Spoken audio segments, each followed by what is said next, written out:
Gymshark are having one of their biggest sales of the year right now. If you want to get up to 50% off on your gym wear, click the link in the description below, but be quick because things are going fast. And now it's time for the True Geordie podcast.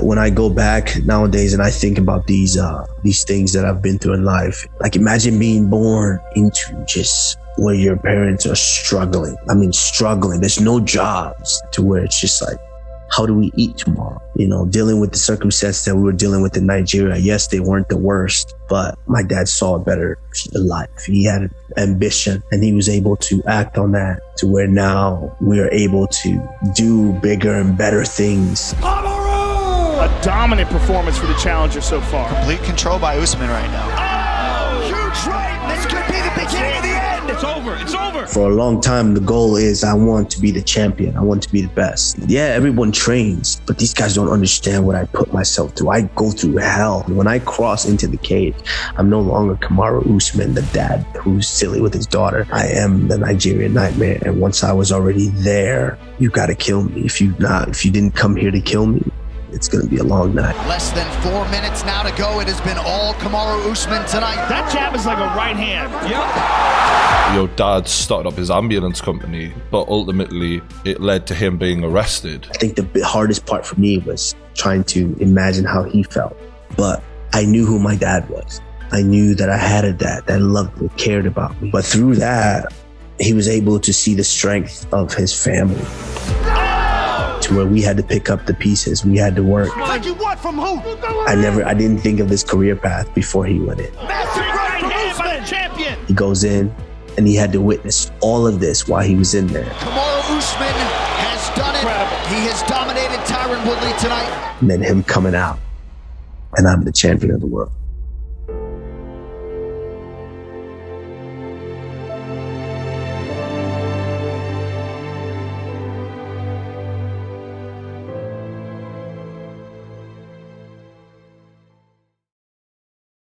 This is a fucking pleasure. I'm delighted to be joined on the True Geordie podcast by, in my opinion, the greatest fighter on the planet right now. This is the number one pound for pound.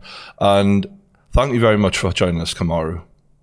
Thank you. That means a lot to me. It's always extremely humbling just to hear that from someone, because at the end of the day, we all just want to be loved. And that makes me feel so humble. I wondered what you'd think about me saying that, actually, because I know in the MMA world it's strange because it's a very masculine sport, but people can get quite feminine with their emotions, especially in the comments. But we do want to be loved, and it is important. But I guess, is that part of what you're striving for, is to be remembered that way as number one? Yeah, there's a fine line. There's a fine line between how we're remembered. I think it's not necessarily whether we like to be hated or we like to be loved. It's just we like to be, as human beings, I think we want to be acknowledged for what we've done, because nobody at least not that I know of, just walks around and says, oh, I'm just doing all this. I don't care if anybody knows. I don't care if anyone sees it. I don't care if it affects or if it touches anybody. I don't think nobody does anything hoping that whatever they do doesn't affect, doesn't touch, is not appreciated. It's not liked or hated. Or I don't think people work like that. As human beings, the things that we do, we want them to be, we want them to be acknowledged to a certain point, to a certain degree, whether you love it or whether you hate it. I just want you to acknowledge that I've done something. It's like, think about it. It's like when you open the door for someone and the lady walks through or the guy walks through and they just walk through. It's like, at least I would like a nod or something. Yeah. I went out of my way to help you. I grew up idolizing Joe Rogan, though, and he's kind of why I started podcasting, as with a lot of podcasters. And I always looked at him and thought, how are you so he's the king of this world, and yet he never strives to demand acknowledgement, whereas me, I'm not that kind of guy. I want to hear, yeah, you're the best. You know? I need that. And on the way up, actually, one of the things I really liked about you as a personality as well, especially as you started letting that come through more, was that sort of unquenchable thirst for success. I remember watching, I'm jumping ahead, but fuck it, the Burns win. And after you won, and this was like a few title defenses in, and this is usually where we see UFC fighters looking a little comfortable, looking like, I've reached the top of the mountain. You had this look on your face and this expression like, how dare you think you can beat me? How dare you? And that was, it stuck with me in my head because, you know, I was a Conor McGregor fanboy for a long time. But the one thing that I was very aware of is once he won that title, it was job done in his eyes. Whereas for you, it was only the beginning. And is that accurate? That's very, very accurate. You know, to touch on that the Burns fight, yeah, that's exactly how I felt. I was burning on the inside the whole training camp leading up to this fight, because how dare you say that? How dare you feel that as not just a competitor, a different competitor, as opposition, but it's a competitor that has seen me do this. These guys don't really, everyone trains, but these guys don't understand what I put myself through. I go through hell. Sometimes I'm more beat up before I even get in there than I actually take damage in the fights. I would say most cases. I put myself through everything before I get into that cage. And so in that fight, he should know that because he trained with me for a long time. He knew how hard I trained for these fights. So for him to say that, I just felt like, how dare you? So when I went out there and I wanted to really show him that I'm levels above, that was this whole feeling towards it. And even in this last one with Masvidal, the same thing. In the first fight, the reason it was close is because I took the fight on 6 days' notice. I had a shattered nose in 2 different places going into the fight. I couldn't walk all of the training camp because I had a bad bunion. And I still went in there and won the fight. And then for him to just say all the things that he was saying, it was close because of that. I'm going to do this and do that. I still had that chip on my shoulder. Like, how dare you think you could, how dare you? And so that's why I needed to do that to him in that fight for him to understand that. And, you know, now touching on the Conor McGregor aspect, and a lot of people get to this point because for a long time, the goal is I want to be the champion. I want to be the best. And so they work hard, and then they get there. And then it's like, all right, I've done it. And in his case, he's a little different than most because not only did he get there, he got there and got more money than he ever thought was possible. That changes everybody. I'm not going to lie. Like it changed. Money has changed me. How? You know, it has. I'm not going to lie. I'm 100% honest with it. Money has changed me. Yeah. When I didn't have money, I had to eat the spaghettis and ramen noodles, you know, that was just there because that's all I could afford. I can afford the steak and the lobster now. So, I want the steak and the lobster, you know. Yeah.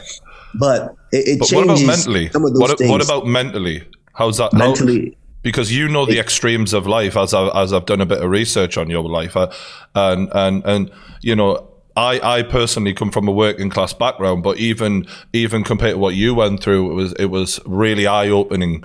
How have you changed? I've changed because I'm changing the aspect that I understand things now. I understand why I went through certain things. You know, when you're growing up and you're going through life, you can only comprehend the situations that you're in. So if times are tough today, that's all you understand. You know, and we see a lot of these nowadays where kids are committing suicide. They're ending their lives because they feel like it's just so much pressure. It's just so much things that I'm going through right now and I can't get out of this.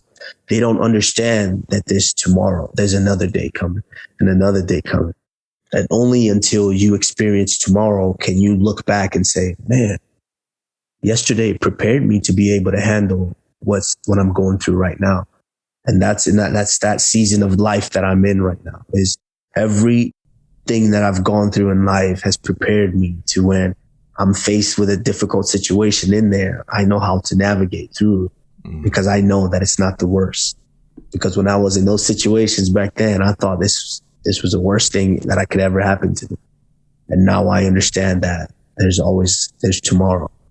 You know, you have to make sure you make it to tomorrow. And when you make it to tomorrow, you've gone through yesterday. So I love that you brought that up, by the way, the mental health side. I personally have spoken a lot about mental health on my podcast and suicidal thoughts and stuff. And it's so great to hear a champion who's been through those say, you know, to a lot of the young people out there, you know, I felt terrible, but, you know, that was what created the person that you are. And just hanging on, you know, made those bad experiences turn you mentally strong enough to get through pretty much anything. And I do think mental strength, when I look at your reign and everything that's happened to you, you know, I look at the way you throw punches and I look at the way you wrestle and I look at the way you throw kicks. And a lot of the time, it's hard to distinguish between you and some of the other fighters, just how you've gotten to where you are, you know, because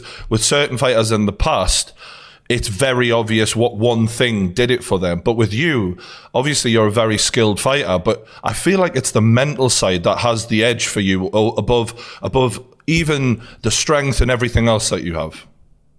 Yes, I'll tell you the secret. That's absolutely my number one strength over everybody is knowing that mentally, you're not going to beat me mentally. And if you can't beat me there, at the end of the day, there was this big quote that's saying, when you're training preparing for a competition, you know, as something as physically demanding as ours, preparing, it's about 90% physical. And then when you actually get to the competition, it becomes about 90% mental and about 10% physical.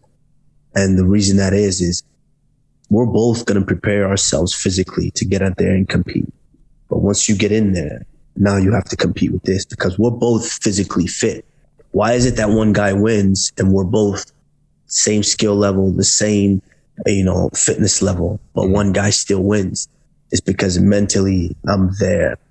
I'm mentally able. And you look at the way that I fight, a lot of people say, oh man, he's not a fast puncher. He's not the best boxer in there or the best kickboxer or the best jiu-jitsu grappler in there. You know, I might not be the best, but when it comes to mixing it all together, mentally being able to understand and withstand what's going on, I am the best. And that's one thing that I have over these guys. I think it was, who was it? Dan Hardy, journalist out in the UK. A couple of times he would do a breakdown and says that I'm not excellent at any one thing, that I'm about, if you compare them to cars, I'm going at about 70% the whole way. Yeah, I am. Some of these guys come out 100%. You can't stay at 100% forever. Yeah, Gilbert Burns was 100% early on. Was 100% early on. Yeah. Yes. I actually think you're 70. Quite like Canelo Alvarez, actually. You really remind me of him. When I watch you, I think Canelo's like you. Like he lets the other guy work really hard to look good early. And you're like, okay, now I'm going to take over. Like, it's similar. Yeah, and I think it's and I attested to my coach now, Trevor Whitman, is we know how to build a fight, you know, and while the fight is taking place, we know how to get into the fight and really break down our opponents. And that's one thing that Canelo does very, very well, is he knows how to take his time. Round 1, round 2, round 3, round 4. The guy still looks good. Now, especially in his last fight with Billy Dos Santos, it still looks good. Looked good for round 1, 2, 3, 4, 5.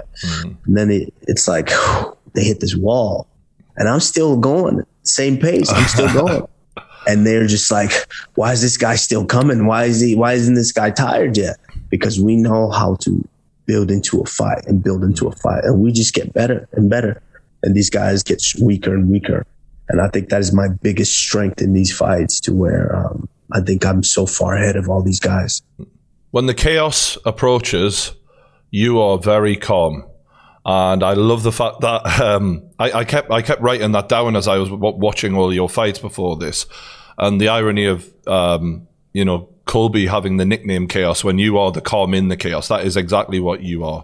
And you are the antidote for that reason, I think. But just going back to the state of mind and the mental strength that you have, one of the other things I picked up is when you take a shot, and I'm not just talking about having a chin, I'm talking about the decision that comes in your head at that very moment, which, 99 fighters out of 100 go, I'm going to back up now. When you get clipped, you go forward. And that's a real unusual thing. But I don't mean recklessly. You keep your head up and you keep your hands up and you're calm. But that is the composure. Very, very rare. That's what elite level fighters have. And I just wondered mentally where that does come from. Hey, that's a great question. It's something that I picked up early on. I learned that early. I've been dropped one time in my career, practice, competition. I've been dropped one time. It was why one of my teammates, fellow UFC fighter, lightweight, actually, Michael Johnson. And it was the second year, I believe, when I started MMA competing. And I was sparring with him and he was getting ready for a fight. He was already in the UFC. And he taught me a very, very valuable lesson. And as human beings, when we feel pain and we feel certain things, what do? We try to run away from it. We try to mask the pain. We try to hide from the pain. And it just kind of translated over to fighting. As we were sparring, he was landing shots and he was kicking me in certain places. And I was feeling the pain. I was starting to feel it. And what I wanted to do is I wanted to pull out. We would be exchanging punches and I would want to get away from it because he's hurt a little more. And I kept trying to pull my head out and get away. And he clipped me, dropped me. And after that, I had a long conversation with my coach and he said, have you tried? Because I used to always be afraid. I was afraid of it because everything hurt. Because have you tried actually walking into the fire? I'm like, why? Well, what's the point of that? It's like sometimes you have to walk into the fire and you realize it's really not as hot as you think it is. And I thought about it and I'm like, okay, I'm going to have to try that. And then I would get into kind of a firefight. I will be throwing punches, but I would walk in. You come in. Psychologically, when two guys, mano y mano, were exchanging punches, you're exchanging punches with this man. I want you to let me know that my punches are hurting you, that my punches are affecting you.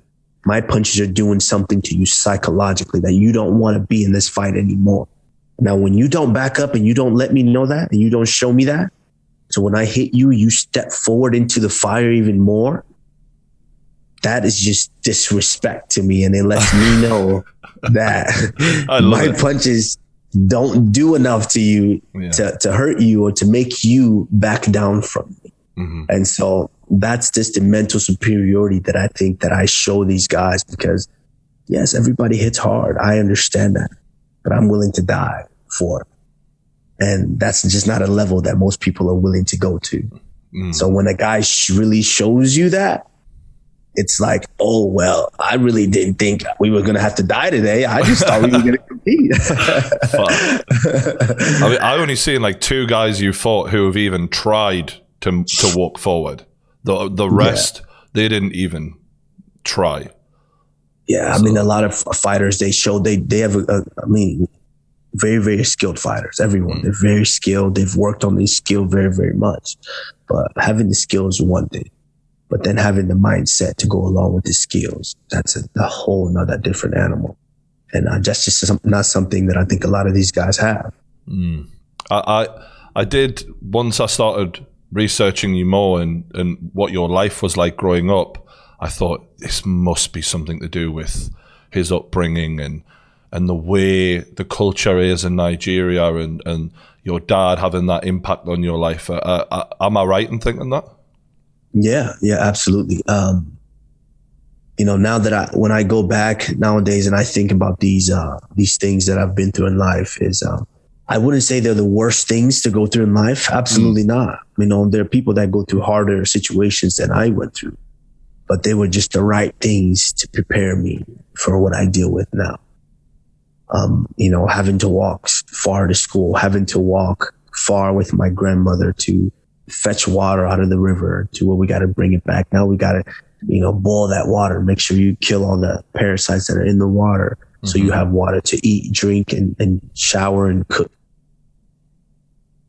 People don't really comprehend that. And now that I'm in the state that I'm in, I'm like, wow, I really went through all of that to get to the point where I am now, to where I'm at a point now to where I have water filters in my house, and so to go through that to get to where I am, I truly appreciate it. I do not take it for granted.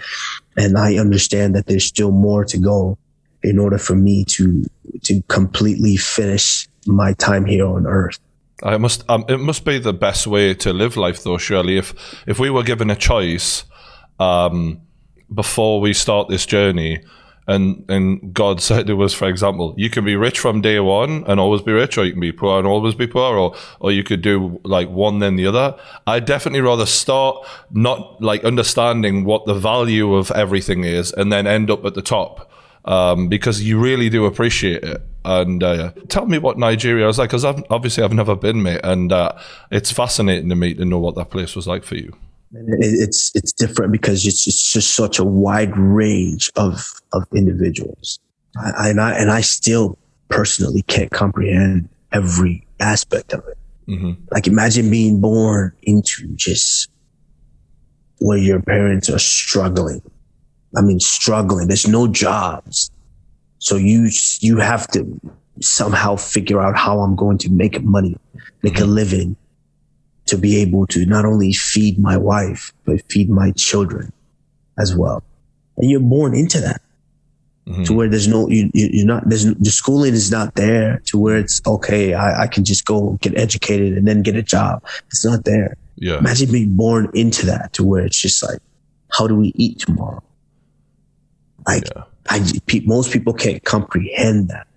And then there's the levels to where it's, okay, we can eat, but we're still struggling heavy. And this is the small jobs that we can get. Okay. But you're still making life, life still continues. Then there's the next level where it's, okay, we went to school, we're teachers or we're professors to where we teach and we do get a salary, but sometimes the salaries don't come. We're still struggling. Mm-hmm. There's different levels to where it's now you're at the top, you're born rich, and then your family do have money, which is a very, very small percentage. Mm-hmm. And dealing with that as well, because there's such a difference in the classes to where you might not necessarily understand what those guys in the village go through. And so it's just such a wide range of people. And it's, even myself, I can't comprehend it. Bro, growing up, some of the things that we went through, it was some of the hardest for me, because we farmed.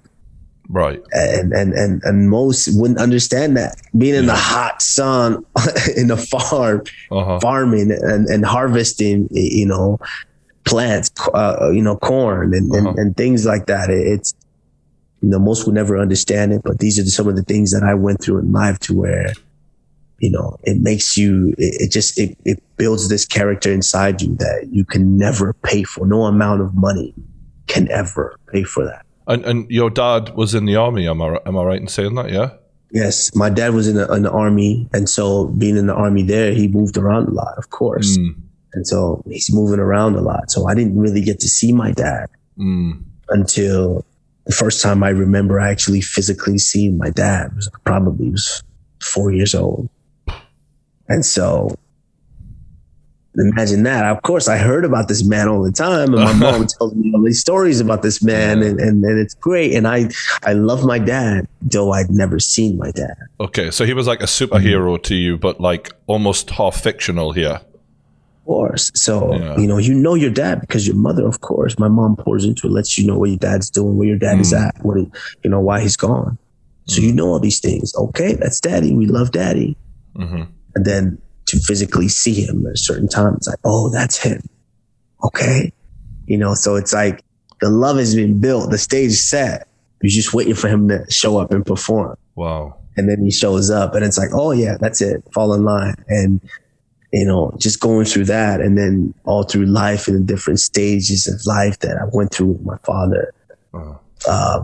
It's all just, it ties in together to where it puts me in a space where mentally I'm able to deal with a lot of things. But, I'm sure it's, I can't go inside my mind to really dissect each and everything, but I'm sure there's great parts and I'm sure there's not so great parts in there as well. At that time, it was sort of an old school situation where mother looked after the kids and she was raising the crops and he was out in the army.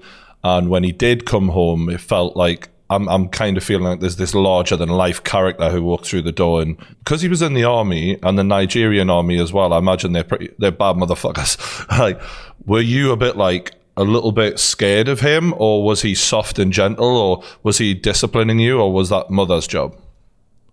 Oh no, he was an army guy. He's a military guy. So, just like you would expect a major in the army to be, that's how he was.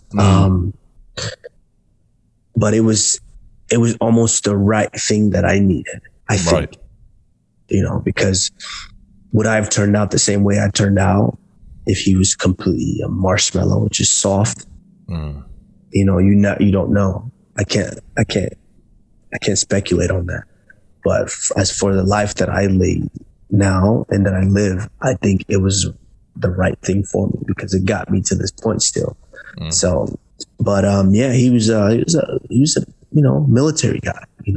I don't think my dad ever told me he loved me until like 21, something like that. I get it. But it's not that I didn't know that he loved me. It's just he wasn't soft to where it's like, oh, I love you. Like I am with my daughter now. Absolutely. Tell my daughter I love her every night before she goes to bed. Yeah, I've seen. It's very cute. And so it's different. It's crazy how I am a parent now, even though I'm still stern to a certain degree, but there's just a difference. And that dad to son relationship's a little different as well, isn't it? Like, especially he's trying to make you into a man. He's trying to let you know the standards. Absolutely. Yeah.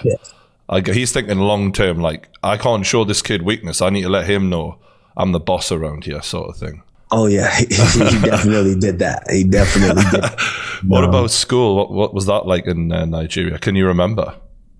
Yes, absolutely. School was great, and then the thing is, the way it's set up, the school system is so we become like there's so many brilliant kids in Nigeria, so many brilliant kids because the school system is so tough. It's when I was growing up, teachers were allowed to whip you in school. And so when you say whip, do you mean like what with? Like go to the back, the fields, and pick the switch that I'm going to whip you with in the front of the classroom.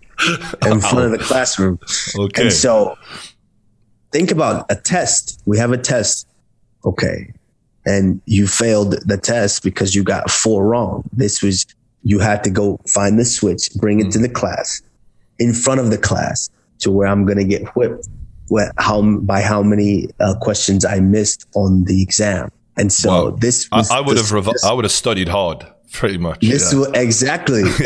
So that was the standard. Everyone studied. So that was the school system. So you get all these brilliant kids that go through the school system and they get out. Now the problem is you get out, but where's the jobs? Okay. There's no jobs. And so it's just kind of a tough situation to be in. But, growing up, that was the school system that I was in. Of course, if replaying it in my mind, being in that situation, would that be where I wanted to be? Absolutely not. But I cherish it and I appreciate it because it made me who I am today. I wonder, because obviously you're in America now, and similar to the UK, there's probably a lot of kids who are floundering, especially I feel like young men that I grew up with anyway, who didn't have father figures. Personally, my dad was in prison when I was growing up in my teenage years and stuff like that. And when you haven't got that person to answer to. And the school are soft because they can't discipline kids the way they used to. So kids don't really fear anything.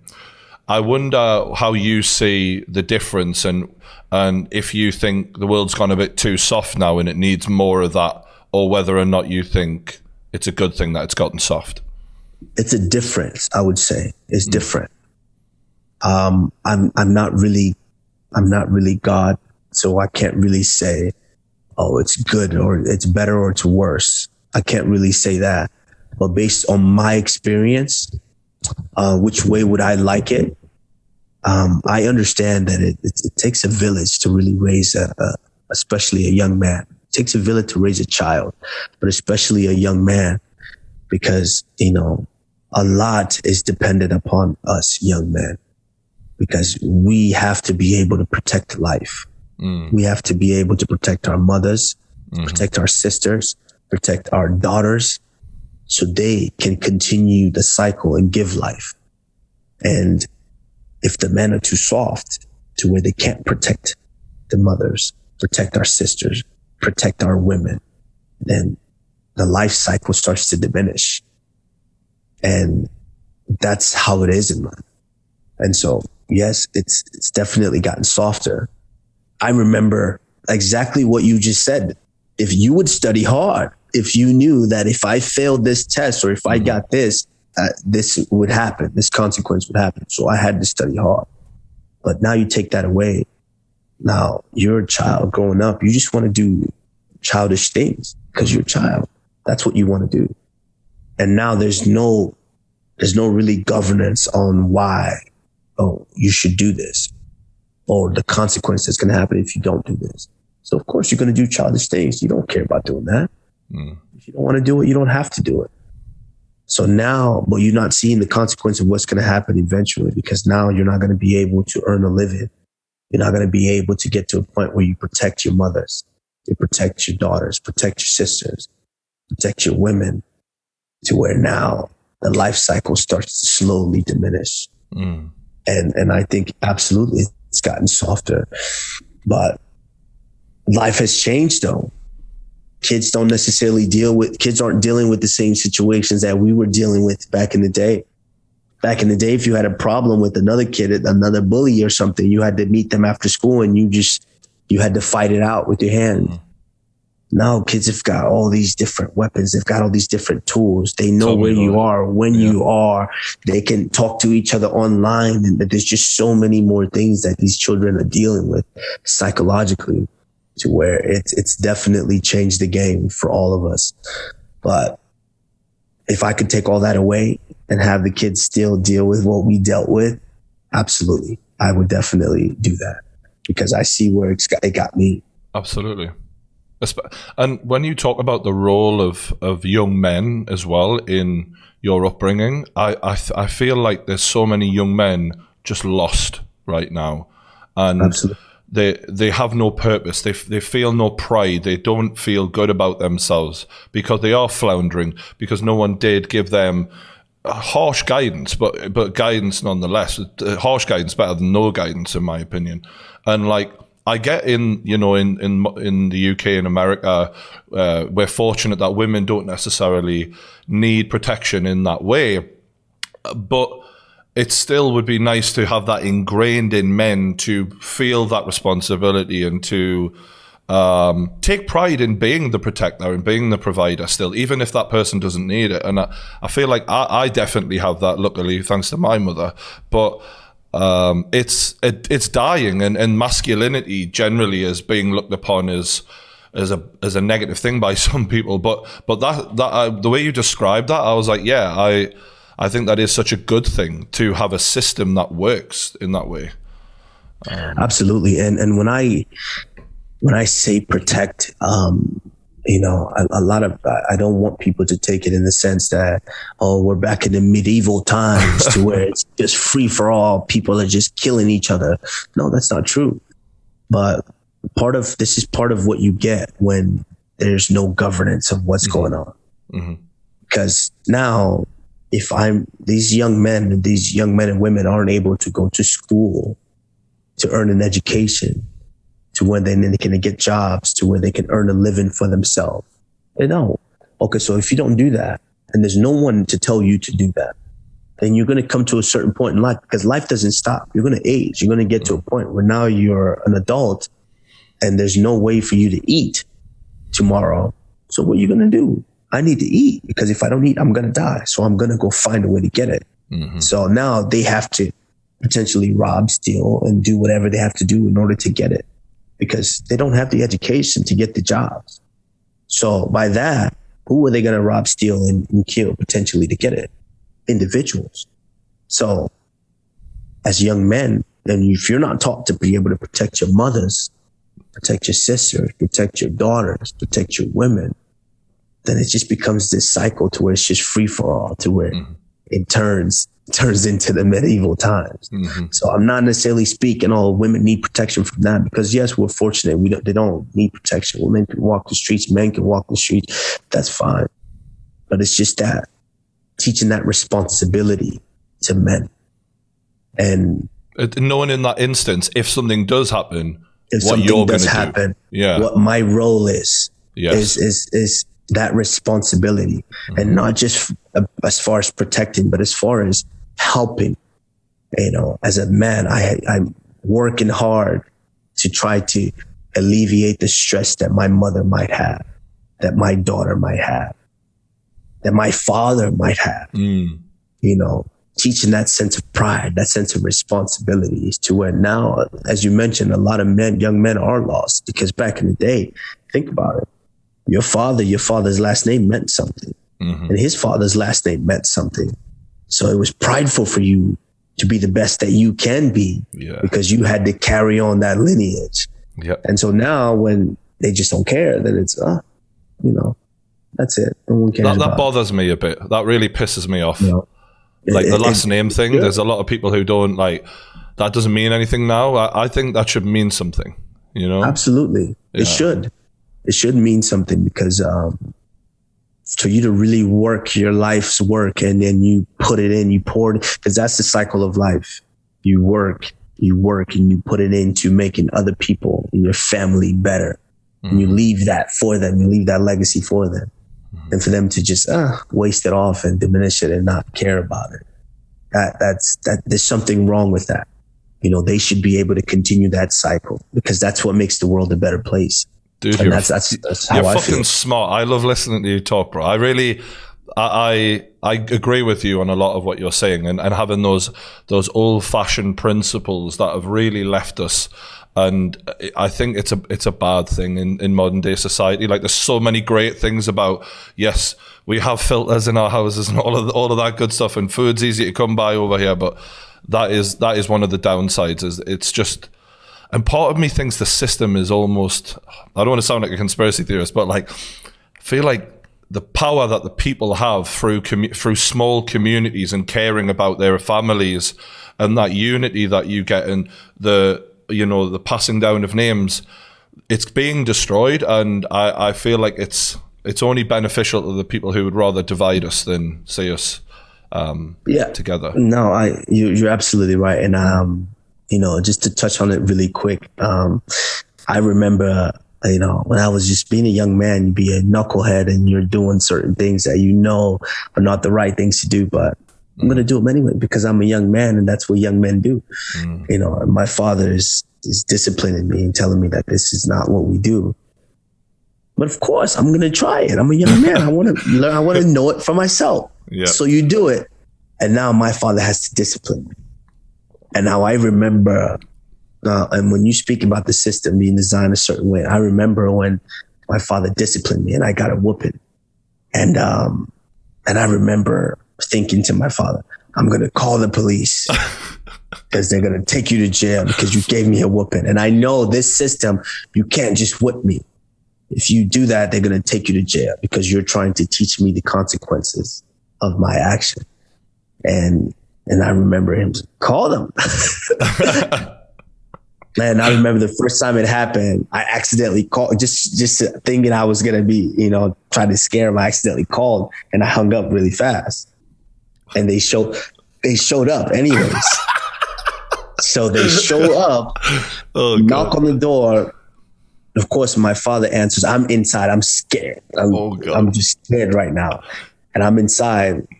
They call and they come anyways. And so my father opens the door. My father steps outside, speaks with them, steps back inside, and says, there's people outside that want to talk to you. I'm scared shitless. I go outside and there's two officers, and the two officers have a conversation with me. Oh God. That, do you understand what you do when you call us? Because you did something wrong and you're being disciplined. You call us for something that was not an emergency. Somebody else could have needed our help. Mm-hmm. And you pulled us away from that. And those officers basically let my father know that it's okay for you to discipline your child, that's fine. Do that. So I felt like I got no help. Oh God. If it was bad before. Now I felt like I just made things worse for myself. Oh no. And I remember now I had to go inside, close the door, and now I had to deal with my father. God. And your dad's like, snitches get stitches, boy. And it's one of those situations to where I realized, and the officers were like, yeah, that's okay. He needs to discipline you. You're a young man who didn't listen, and now you have to deal with those consequences. Now flip the script to now how it is nowadays, to where it's not like that. You call the officers, yeah, they show up, they're taking your parents to jail. Yeah. And that's what I mean by the system is changed big time. And it's designed now to where it's like, I can't even discipline or give them the consequences for their actions anymore. So I completely agree in that sense that it has changed. Yes, we're dealing with different circumstances at different times now, but the core values should not change. Yeah, I get why, unfortunately some parents, do need to be arrested sometimes. Absolutely. But There's a big difference between abuse and discipline, and we should have common sense enough to realize the difference between the two. But going back to your time in Nigeria, can you remember, did you have any fights when you were a kid? Can you remember what that was like and how it was? Yes, I have two brothers. I have an older brother, Cash, and I have a younger brother, Muhammad. So we were all about 2 years apart. And so it was the best growing up with my siblings because you didn't fight one of us. We were all young. So if you fought one, we're a tight, close family unit. So you fought one, you had to fight all three. And that's how it was when we were growing up. And so you don't just fight one of us. If you had a problem with one of us, you had a problem with all of us. And so, yes, we got in a couple of fights growing up, but that was just that. You had to deal with all three brothers if you dealt with one. So back then, even you didn't shy away from a physical confrontation. I don't like it, but I understand that as a human, it's just a human emotion. It doesn't matter who it is, a wife and a husband, two sisters, brothers, it's going to happen. You're going to have a fight's going to happen at some point. Now it doesn't have to be physical, but a fight's going to happen. You're going to have a disagreement. And so, yeah, I realized that to where, of course, I didn't like it. I still don't like it. I still That's don't going to blow people's minds away. I've just announced we've got because a lot of different people watch this podcast, and some people might not be fight fans, but it's like, I've just called you the best fighter in the world, and you're like, I don't like it. This is crazy. I truly don't like it. Okay, but I understand what I have to do. So yeah, and that was the thing. When I was young, I understood that. Yes, of course, I don't like confrontation like that. But I also understand that it's necessary sometimes. But I don't necessarily love confrontations to where a lot of people might think so because I am a fighter. Yeah, you're a very peaceful guy. When you talk, you're super chill. You don't have the aura of someone who's trying to prove anything to anyone or hyper aggressive. You're low key. No, I don't. Yeah, very low key, and I don't need to. When it's time to take care of business, I let the action happen. Yeah, I know that. So then you came to America. Is it Texas you moved to? Yeah, we moved to Arlington, Texas. What was that like for such a young kid going through a major culture change? It was big. It was big because, and what made it even bigger is now I'm growing up in Nigeria to where, the weather is hot and rainy. That's it. And now you get to Arlington, Texas, the first day, and this was the first time it snowed in I think it's maybe the last decade almost. The day that we land, it's cold, freezing cold, and it's snowing. First time in my life I've ever seen snow. It's the first day I land in America. And so I'm asking, what is this white stuff falling from the sky? and it's all over the ground, and it's making the cars go slow, and they're sliding everywhere. And it was such a humongous shock for me. But that's the beautiful thing about being a kid is you adapt so quickly. Mm-hmm. And you adapt and you just roll with the changes. And your dad was the one who, the goal was a better life for you guys. So he became a pharmacist when he came over, yeah? Yeah. And that ties into taking pride in who you are as a man and your family and what you provide for them. Is he truly wanted a better life for us. So, dealing with the circumstances that we were dealing with in Nigeria, yes, they weren't the worst, but my dad saw a better life. He had an ambition, and he was able to act on that and elevate us and immigrate us to the America, to where now we are able to do bigger and better things than would have been presented to us and afforded to us in Nigeria, to where now I'm in the position that I'm in, and looking back, all I have is to thank him for giving me the opportunity for being able to exercise it and get to this level. Yeah, when I was doing my research, that was the thing that really came across. I was thinking like the age he was, the risk that was, an unknown place, a country that you guys didn't know, and he bet on himself. And I think when people do that, I have nothing but respect for it, because it takes balls, courage, and talent as well. This guy must be a bit of a multi-talented type of character to pull that off and to make a success out of the move the way he did. Yeah, and I'm so proud of him for even being able to, because that's scary. Just even thinking about that. Yeah, it's scary.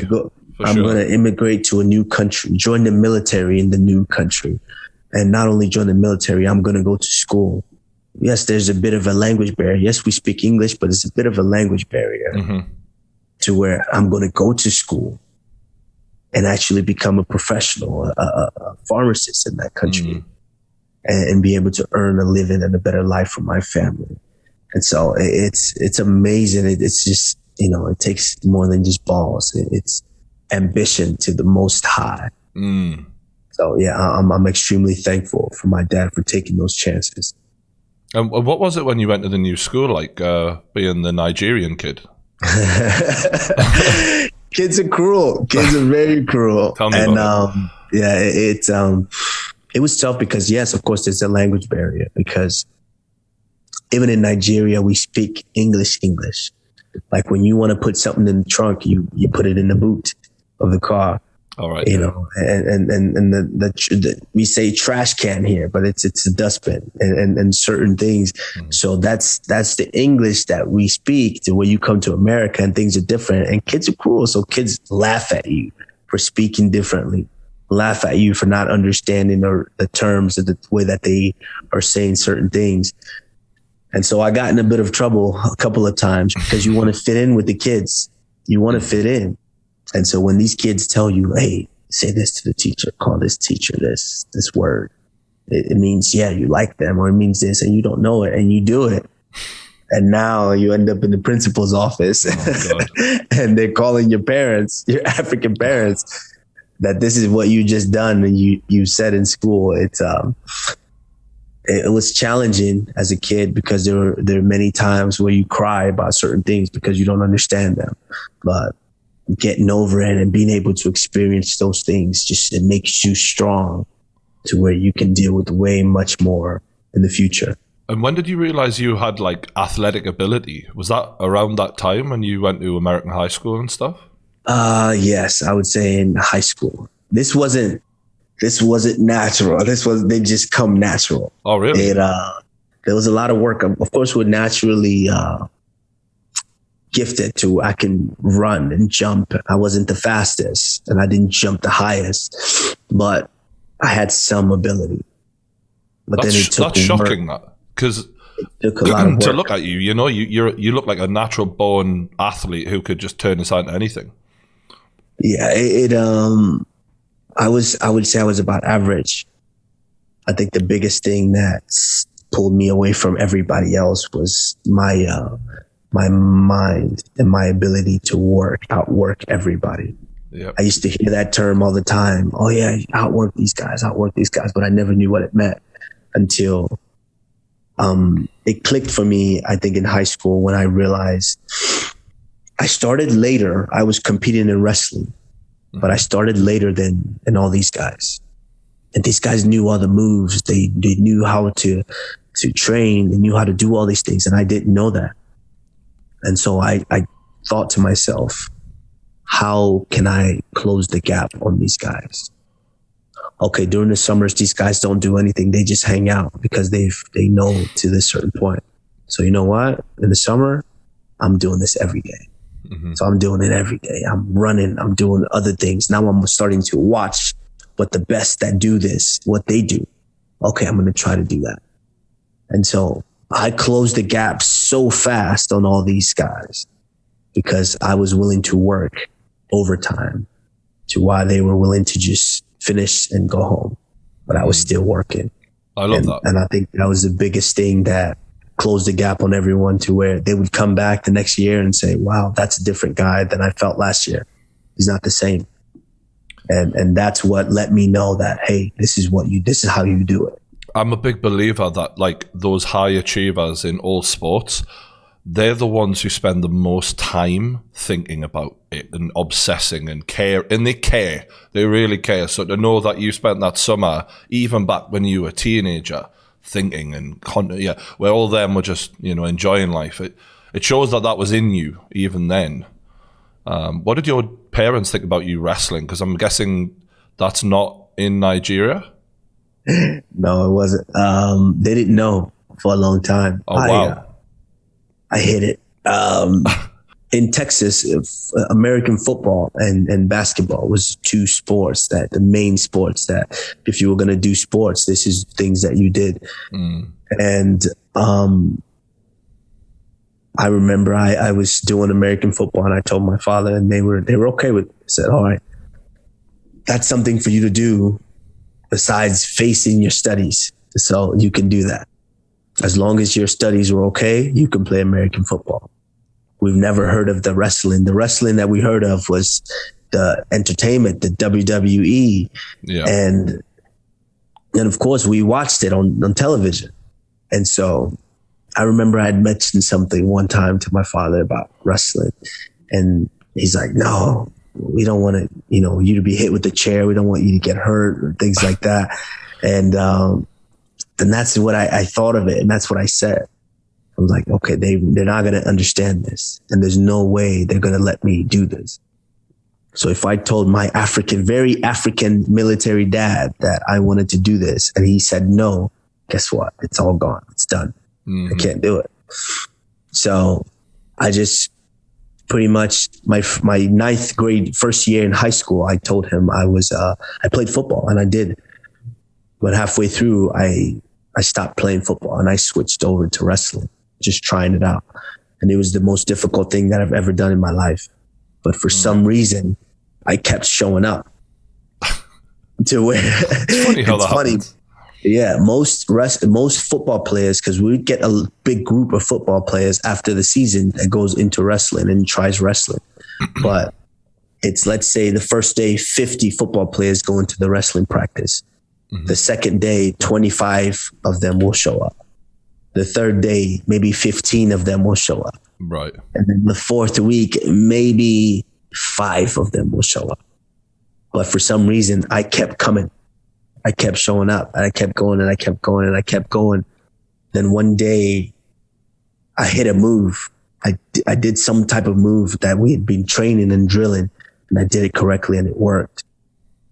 And then I remember I was walking home that day, and in my mind, all I could think of was, I just applied myself to something and I learned it.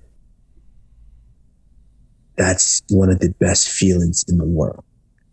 It's that I took the time, I stayed there, I learned it, I used it, and it actually worked. I'm coming back. I fucking love that. That was it for me. Yeah. That's the drug, isn't it? That's that achievement. That's that thing. Yes. That's that, like, and I don't think it's a coincidence at all that the hardest thing you've ever done was like an addiction, like, you know, and that reward that you kept getting from that, you know, the average people can't do that. And there's something that, yes, because I do a bit of boxing training. I have a similar feeling when you pull something off, you're like, oh yeah, like there's nothing quite like that in this world. And obviously you stuck with it.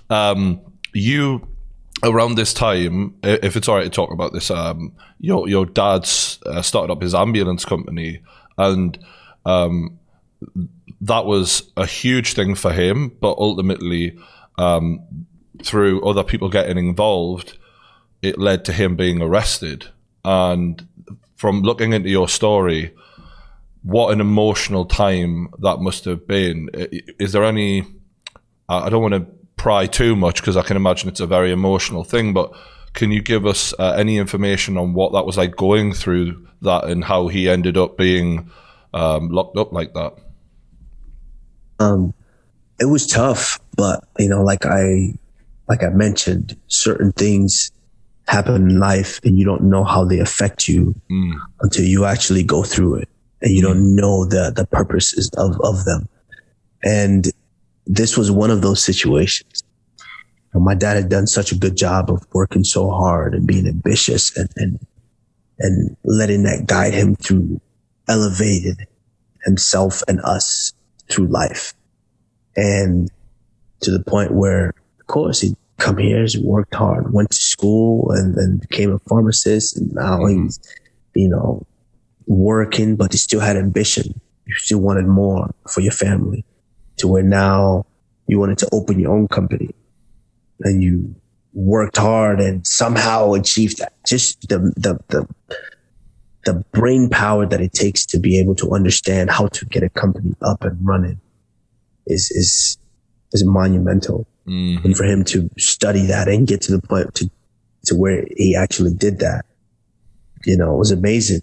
And so now that's running, and okay, things are great. Now you're elevating. Seems like you're climbing the ladder as a human being, especially as a man. That's the American dream. That's the dream. Absolutely. You're climbing the ladder. And now the only logical steps is, how do I continue to climb this ladder? Okay, well, I have opportunities to acquire different businesses or different companies to grow my company.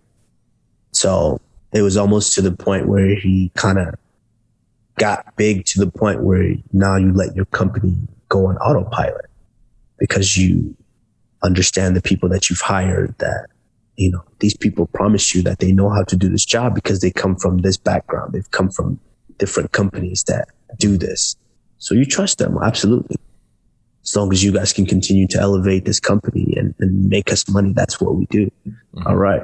So now you have those people in place to where now you feel like, okay, now I have more time to do my day-to-day with my family. So I don't have to be in the office as much. I don't have to oversee things as much. I don't have to watch things as much. And everything's fine until you realize it's not fine. That these people weren't doing things the appropriate way, the right way. And now, because of course you are the owner of the company, you're the one that's gonna be held responsible.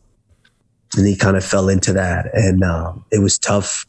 It was tough for him, you know, to know that, you know, I have nothing to do with this, but because I am the owner of the company and I trusted these people to do a good job for me, now I'm roped into it.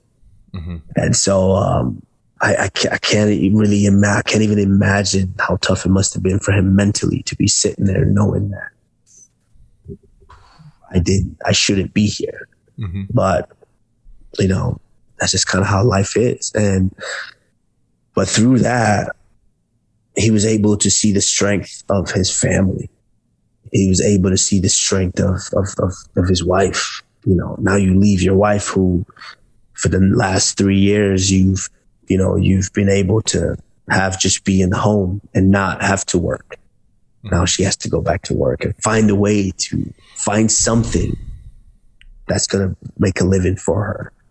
While I'm off at school, now how do I not quit school and come home and try to find a regular job to be able to help provide for her? How does my brother not do that? And my younger brother not do that?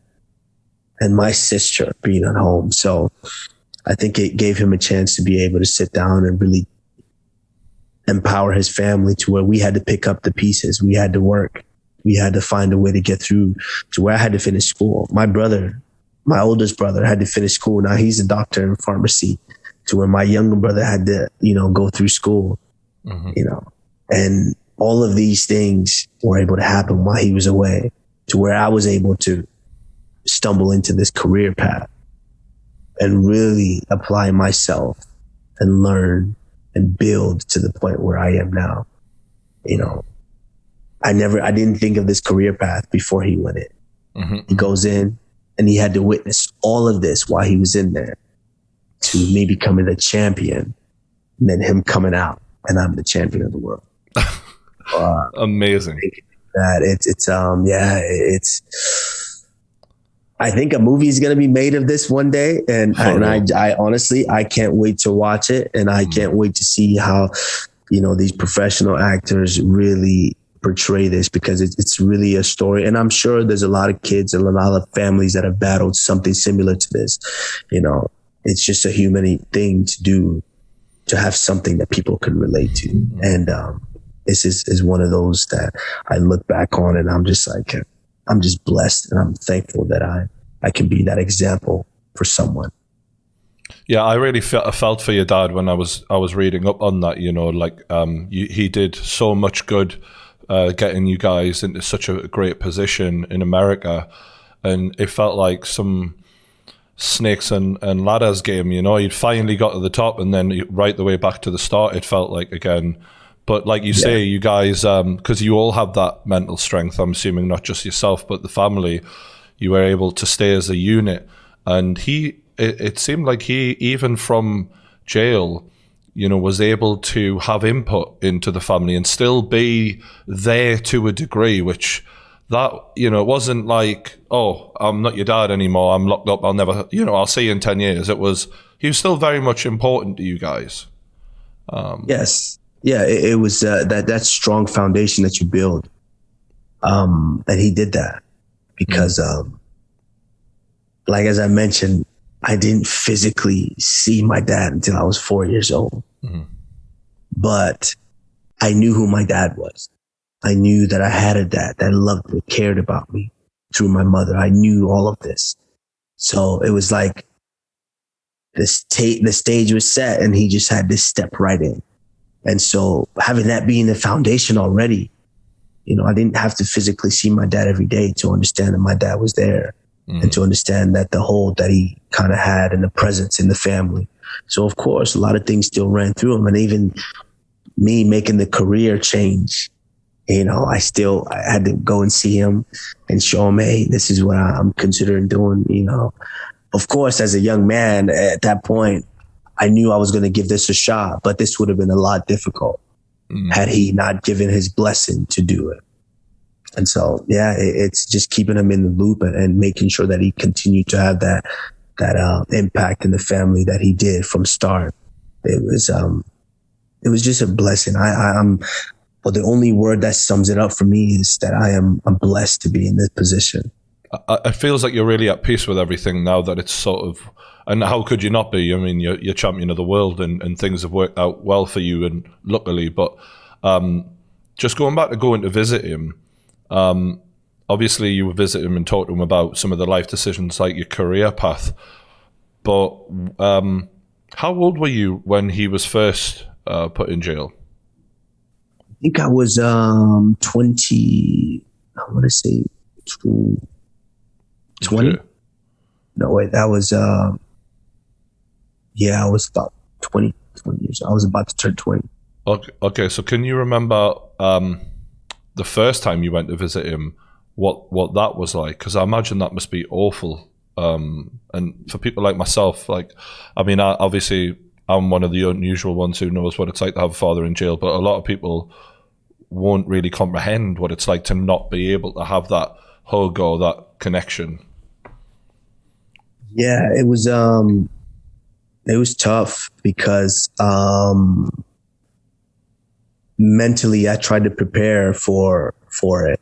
Mm-hmm. So you envision and you think of all the certain things that could happen and how you would feel. So I already tried to prepare my mind to feel a certain way.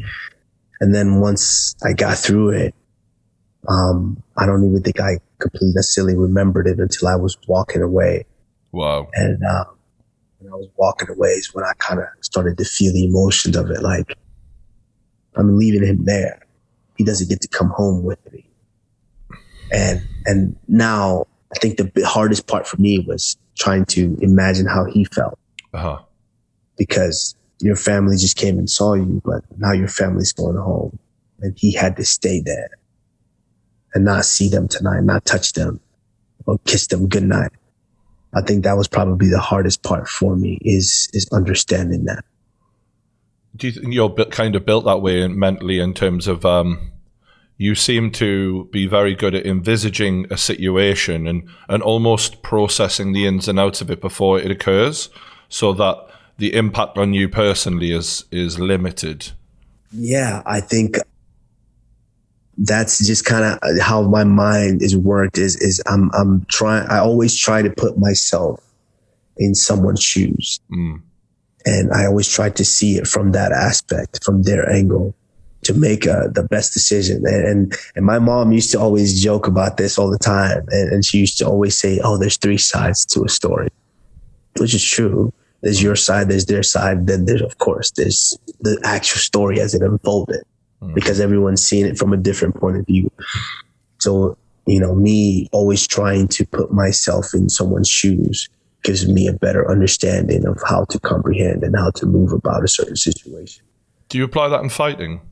As in Absolutely. Your opponent, like how they would fight you, how you would fight you if you were them, sort of thing? Absolutely. Absolutely. That's one of the biggest things is how would I attack me if I was me?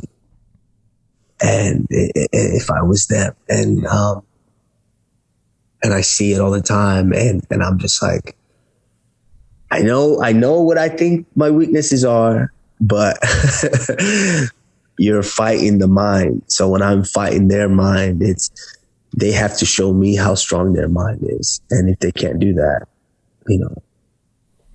they don't have a chance. You're like a cerebral fighter. You really do think differently to other guys. Some people look across the street. You look across the street, round the corner, and down the street again. Like, you really are thinking ahead. I truly am. I truly am. That's a very good way to put it, because I'm truly thinking, okay, how does this affect me? Or how does this affect them? How does what they're doing, how does me reacting to what they're doing affect them? Mm-hmm. And that's the game that I'm playing. And you'll see me, if you really look at my fight and you see me break down certain things, especially in the title fight, me winning the title for the first time.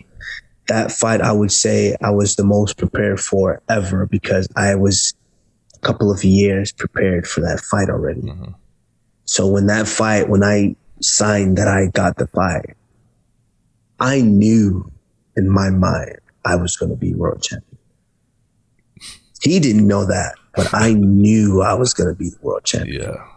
Because I had prepared for this fight 3 years ago. Every time I saw this guy, which I liked the guy, I respected him, but every time I saw him, I just knew I was going to beat this guy. And you will see in the fight, when you break down the fight, I do certain things. I do little things in the fight that they don't realize I'm doing. But I know what it's doing to them, and I know what it's going to do to them over time. And I'm doing it, and I'm doing it, and I'm doing it. And I continue to do these things, and you just see them do this. You see them come down, and you see me go up. And that's, I don't think they realize it. But even in fights now, there's certain things that I do, you guys don't realize that I'm doing and why I'm doing them. Especially in this last one. Oh yeah. If people really go back and watch the fight, the same thing that happened in the first round happened in the second round. The same way it started. It's the same way that fight finished. It's like I'm playing a record over and over, and they're doing the exact same thing over and over, but I'm adjusting to it each and every time. And this last one, that's the story of it. I put it away. I wanted to make it short because I wanted to get out of it quickly.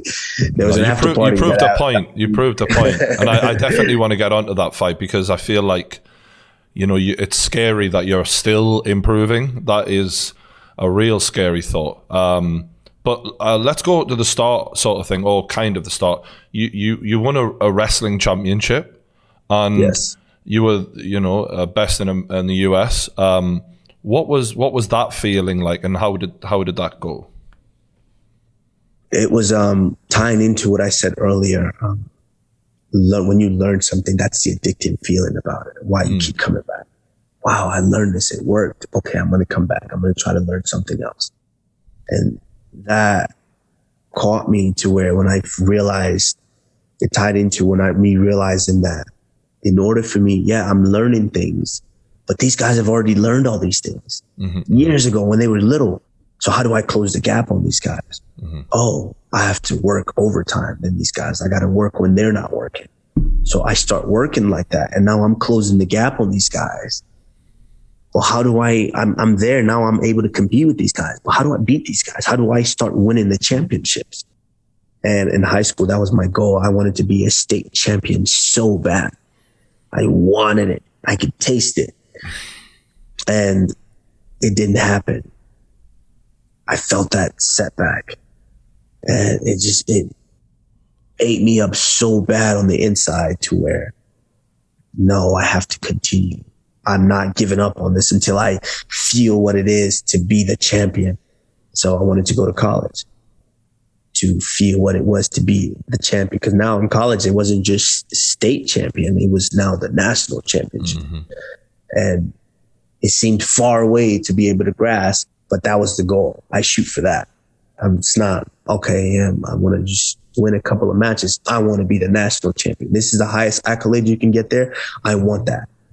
So, of course, with the skills that I've applied, learning that new things and knowing that I have to outwork these guys, I use that same recipe.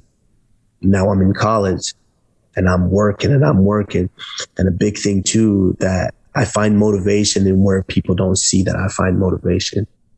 And one of the biggest motivating things for me was that first year when we get to college, our coaches did this exercise to where they wanted us to write down our goals. And we write down our goals for the year. And we had to say them to the whole team in a team meeting. And you see guys, some of the guys would get up and say, yes, I want to be the starter. Yes, I want to win 10 matches this year. Some guys would say, yes, I want to be an All-American this year. And me, I'm the freshman. I'm the new guy. And I get up in front of the whole team and I said, I want to be a national champion. And I'm standing up and I'm looking at the room and I'm seeing some of the guys look at each other like, who's this guy? Who's this? And I can't tell you what that did to my mind. To see that guy who doesn't know me, who doesn't know my work ethic, doesn't know how my mind works, instantly say to someone else that I can't be a national champion. I'm crazy for thinking that I can do it. It lit a fire inside me that was like, it's a furnace that was burning so hard. It's like, I'm gonna get this. I'm gonna achieve this. And from that moment on, it was on for the races. I was trying to figure out a way the shortcuts to get me to this national championship. It wasn't until my senior year that I actually became the national champion. And rightfully so, which I think I get this from my father. The night I win the national championship, I'm sitting there. At this point, I think I was 22. I'm sitting there at the hotel bar with my girlfriend, and I'm having a rum and coke. And first time I drank all year, and I'm having the rum and coke, and I'm sipping. I had like maybe 3 sips, and I'm like, what's next? I worked so hard. I set this goal, and I worked so hard to achieve this ultimate goal, which is what I think certain guys like a Conor McGregor or some of these guys, they set that ultimate goal, and then they get there, and then it's like, all right, that's it. I've done it. For me, I got there, and I'm sitting there. I'm like, what's next? All right, let's go be an Olympic champion. That was literally that night I decided what the next goal was. Mm-hmm. Let's go be an Olympic champion. And then I pursued that. And that's just kind of been the recipes, rinse and repeat for me all throughout life. And that's where I am now. Just on that though, because I've interviewed a lot of successful people, and I feel like part of the gift and the curse of being that way, an ultra achiever like yourself, is you don't pat yourself on the back for long enough. You don't enjoy that moment. It's the next drug. It's the next chase. It's that thing to focus and obsess over again. And it is very healthy to have something like that. I think it brings the best out of us. But do you look back and think, maybe I should have enjoyed that, a little longer than 3 sips of rum and coke? Absolutely. Because it's I have guys, there's guys right now that was it. That was it for them. That's the highlight of their life. That's what they talk about. That's what they show their kids and their grandkids. And that's it. Mm-hmm. And there's nothing wrong with that. That's fine. But there's something about guys like myself it's that what's next. Yeah. We're always chasing that. How can I outdo what I've just spent a large part of my life trying to achieve? How do I outdo that? Okay, we're going to that. And yeah, it's a gift and a curse, because yes, it's very, very short lived to the point where talking to you right now, that's the most I can remember about the night that I became national champion. That's the most, is having 3 sips of the rum and coke and then saying, what's next, to my girlfriend. That's all I remember really about it. I don't remember the joy of actually winning it. I don't remember any of that. Wow. Yeah, it's a gift, and it's a gift and a curse. So how did you end up on The Ultimate Fighter instead of going to the Olympics then? Because that was obviously the focus at that point. Yeah. So while I'm living at the Olympic Training Center, and I'm training for the Olympics, I get calls by certain fighters, and they're just like, hey, I'm going to be fighting a wrestler. I'm going to be close to your area. Will you mind coming up and working out and training with me and helping me? And of course, I'm not doing anything on the weekends. All right, I'll come up. So I go up and I work with these guys. And so now I start to get a little taste of what these guys are going through. And now I'm being exposed more and more to fighting, as opposed to just living at the Olympic Training Center and training for the Olympics. Mm-hmm. And then I got, I would watch these guys. I would go in and help these guys, and I'm throwing them around. I'm just manhandling some of these guys. Of course, they weren't throwing punches at my face, but I'm manhandling these guys. And these guys would go out and compete and win the fight in 25 minutes, and they win 100 grand, 200 grand, 300 grand. To where we would train hard. Wrestling is such a grueling sport. We train so hard, fly to Russia, maybe win such a difficult tournament, and you would get 2,000, 3,000. It's like, as a man who I'm 24 now, I want to be able to take a hot girl out on a date, on the weekend. And you trying to tell me I can't even afford that? I can't even afford to take a girl out on a date. I can't even afford to buy a couple of rum and cokes for the girl at the bar. My God. And so it's like, something's got to change here. Yeah. And I just went and worked out with this guy, and I was manhandling this guy, and this guy just made $200,000. Oh no, I'm in the wrong sport. And so that kind of started to creep in my mind that maybe I needed to make a change to a different sport. And I got a call by Ryan Parsons, Dr. Ryan Parsons, who happened to be the manager for Jason Mayhem Miller at the time. Mm-hmm. And he invited me. He said, hey, Mayhem is going to be the Ultimate Fighter coach. We're going to need a wrestling coach. Heard some good things about you through mutual friends. Would you like to be the wrestling coach on that? And so I said, sure, absolutely. It's an opportunity to be on TV and they're going to pay me to be there. Absolutely. I'm doing it. And then it also gave me more time to be exposed to fighting. And I went in, I did it. It was one of the best things that I ever, witnessed, been a part of. But it also scared me a lot because you get to really see the fighting. This wasn't fake. These guys weren't faking this. This was real. You get to see these guys hit each other. You get to hear the sound, of contact, the sound of a kick when a guy kicks another guy. And I'm like, wait, I don't think I'm doing this. I can't do this for a living. Mm. That was the first time I was really exposed to it. And then after that, I go back to, because it's different now.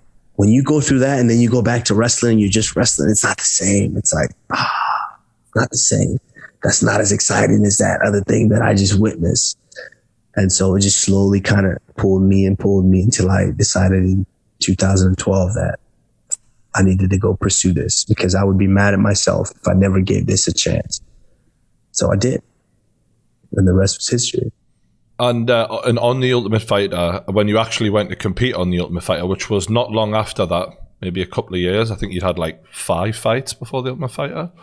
I watched your first fight there, and obviously I'm used to seeing you now, and I'm going back to then, and it was quite interesting, like to see the differences. But in the first round, you took a front kick to the face.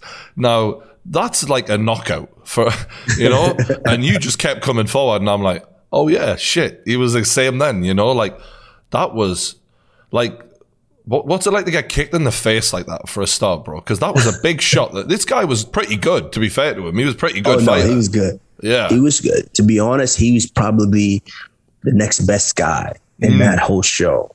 He was. And very talented guy. It was just mentally, I was like, wow, did I really just take a foot? I didn't realize in the fight, a foot could come to the face that quick. Yep. So, boom, I take it. I'm like, what was that? Was that his foot? And I'm thinking about that. I'm like, was that his foot? No, I think that was his foot. I just got kicked in the face. Wait, here it comes. And so I'm battling this in the fight. But it was one of those things that I just, mentally, there was no quit in me. Nothing was going to stop me from doing what I was doing. Nothing was going to stop me from winning this fight. And I've always had that mentality. I needed to win this fight. I was going to win this fight. I was going to do everything possible to win this fight. And that's just the approach that I took in that. Well, he got you in a choke. And when I'm watching this, if you lose, am I right in thinking you're out? That's it, done. So, and this guy's choke was pretty deep. And I'm thinking, wow, if he tapped there, this whole journey, this whole thing on pretty much day one of your UFC journey could have changed completely. And that front kick to the face, choke that probably most people tap to, and you just had that like no quit energy like you always do. But that could have changed everything. Like, it's amazing that. Yeah, when you think about it. Like that one fight, day one, you could have been out of here. Dana White never knew your name, none of that. You know what I mean? Yes. That's crazy. I haven't really thought about that, but that's crazy because like I said, experience. I don't like to have things feel foreign. Experience is the best teacher ever. Mm-hmm. And my second professional fight, I lost the fight. I got caught in a choke and I had to tap because I was going to go to sleep. And it was just something about that loss for me that it changed everything in my mind. One of the reasons that I lost, one of the things that I attribute to it is ignorance. Mm-hmm. I was ignorant in the fact of thinking that I didn't need to learn a certain technique. I came in training and my wrestling was so good and so strong to where I could take guys down and just kind of play with guys any way that I wanted on the ground. So I never really thought that I never really saw the importance of learning jiu-jitsu and learning some holds and chokes and things like that. So me being ignorant like that, I was ignorant going into the fight because everyone's telling me, oh, you're going to kill this guy. Your wrestling's so good. You're going to kill this guy, blah, blah, blah. And I was ignorant, got in the fight, boom, took him down fairly quickly, took him down, got on top of him. I'm trying to land punches and then he starts doing the jiu-jitsu shit. And he's doing it. And I'm like, whoa, I've never felt this before. What's going on? And to where now I panic because I never felt it. And I tried to get up and run out of that situation. And then it got worse and got worse. Next thing you know, this guy's on my back and I'm forced to tap. And now I leave that fight. That feeling was so strong for me that it was like, I never want to feel this again. So I'm going to do everything possible to make sure that I never feel this again. I'm going to have to be honest with myself. I have to be honest with not myself, but in every aspect of this. Mm-hmm. And since that day I did. I knew that my jiu-jitsu sucked at that point. Mm-hmm. I went and got a gi. Most fighters don't train in the gi because you don't fight in the gi. Mm-hmm. But I went and got a gi because I wanted to learn the sport from ground zero. And I did. And I learned it. And then staying with my wrestling, staying with the kickboxing and all of that. And so that built that mentality in me to when I got in the fight, I had been there before. When he got on that choke in the Ultimate Fighter, I've been here before. I felt this. And I am not tapping because if I tap at that moment, I don't know what the future would be. It's going to be very difficult to see the future if I tap. And so no way, it's not happening. So I just have to stay here. Either I'm going to just be choked unconscious or I'm going to die here trying to get out of this. And that's just kind of how that I was able to get out of that. And it also, like you said, psychologically, it's like, wow, I got through it because I didn't give up. I got through that. And it was just... It reinforces that. Yeah. It reinforces it. You can't just quit when it's tough. I just stayed with it, got through it. Now I learned something else. You can get through certain things and you can be tough when you get through it. And so, all of these things just kind of added together, helping me get through that show. And once I got through that show and then won the finale, it was like, there's no stopping me here. The ironic thing, Kamaru, is you said you stood up in front of the wrestling class and said, I'm going to be national champion, whereas everyone else has a lot more realistic goals, so to speak. On The Ultimate Fighter, as I was watching the show, everyone's talking about winning the show.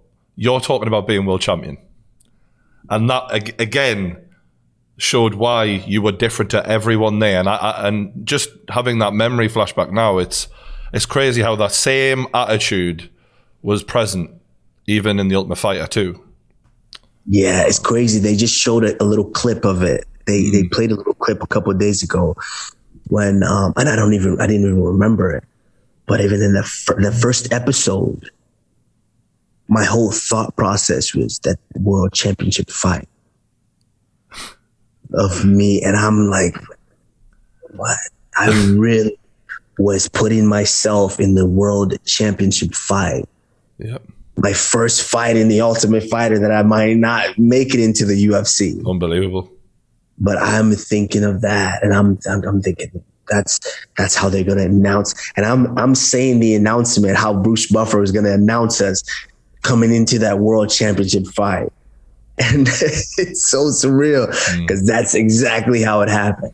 And wow, I just the power of the mind and manifesting some of these things. It's incredible. It's funny how dream chasers like yourself and other fighters who've spoken very early in their career about, a lot of people talk about what McGregor used to say and things like that, but there's a lot of fighters who've called their shot way before it happened.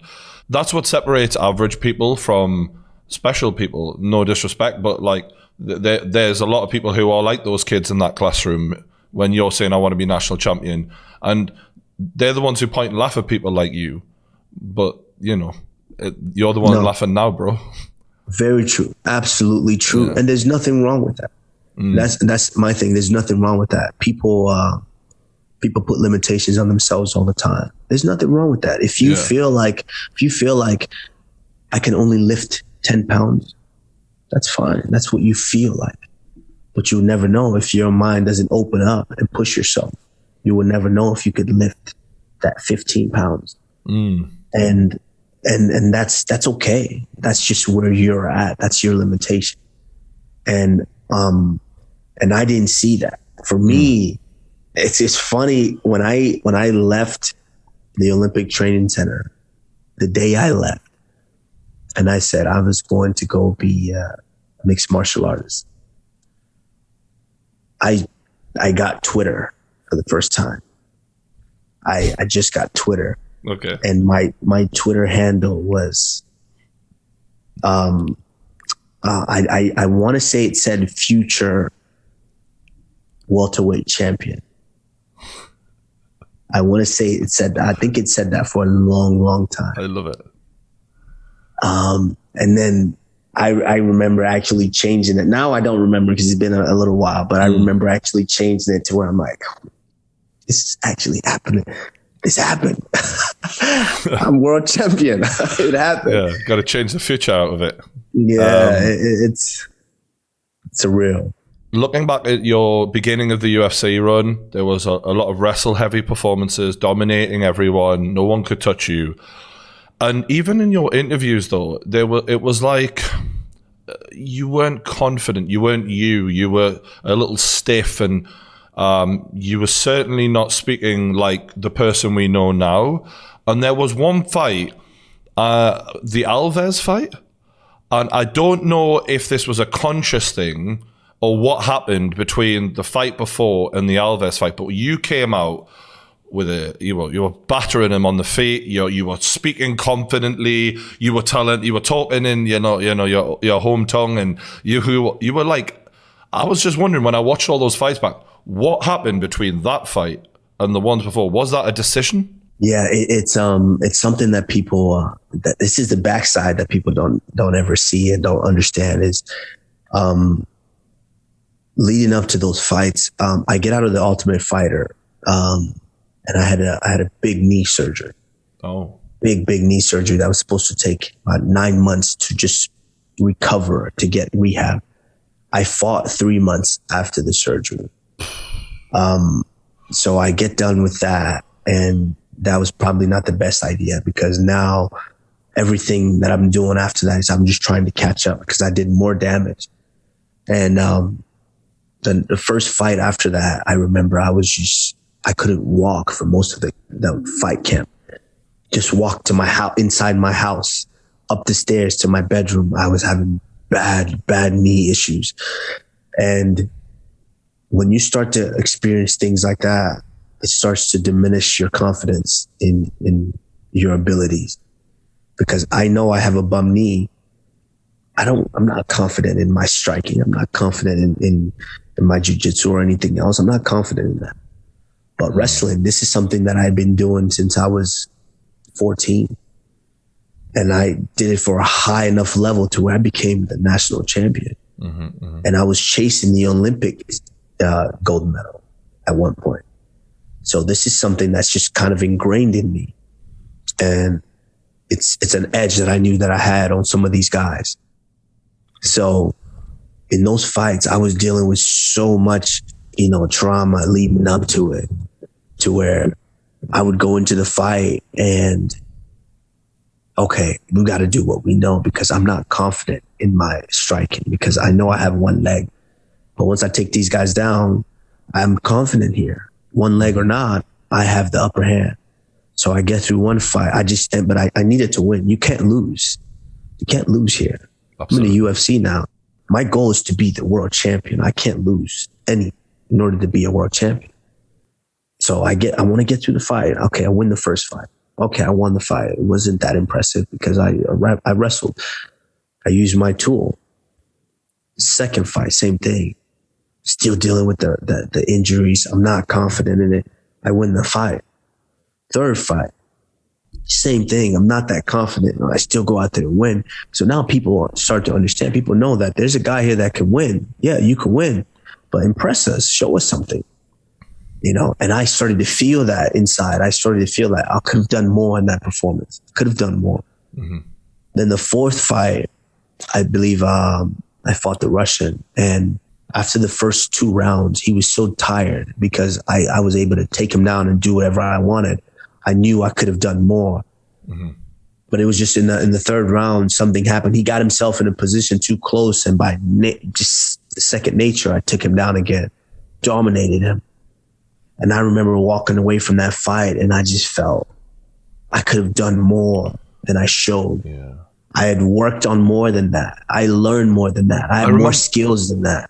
Sorry to interrupt you, mate. I remember your corner sort of demanding that of you in that final round, saying, "What are you doing? Get him out of here. Finish him." And you could see you wanted to, but it was a little bit of a mental block as well, maybe. I don't know.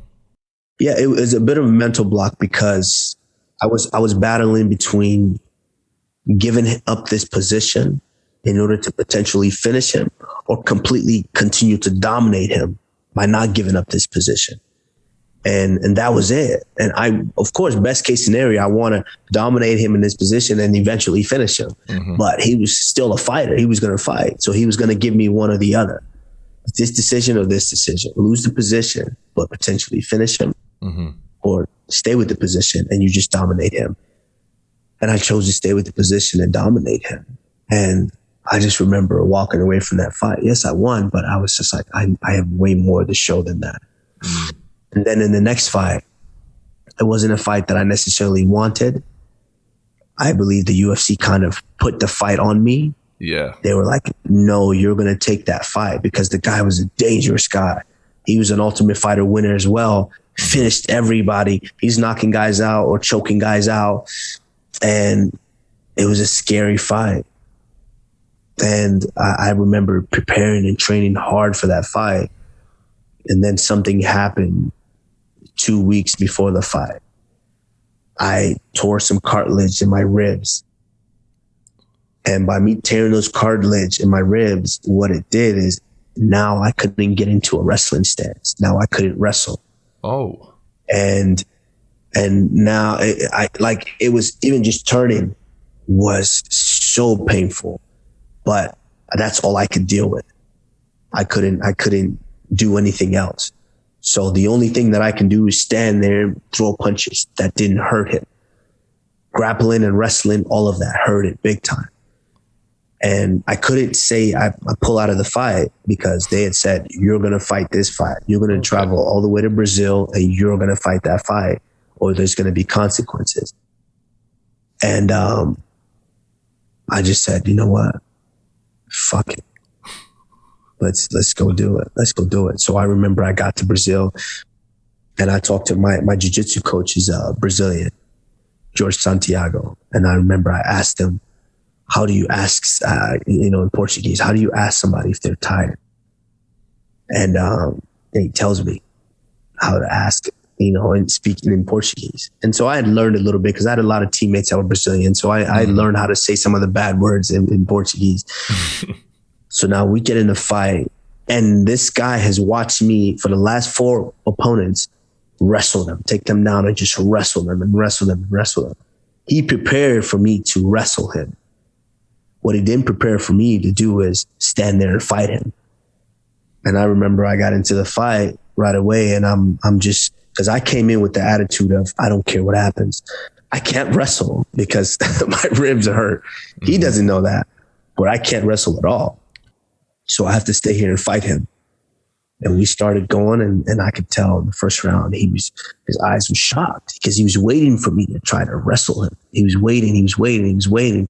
But I was just there trying to fight him. And he was spending so much energy just expecting me to wrestle him, to where I was just like, I'm trying to assess the situation here. I'm like, wait, this is the killer that I watched on TV several times.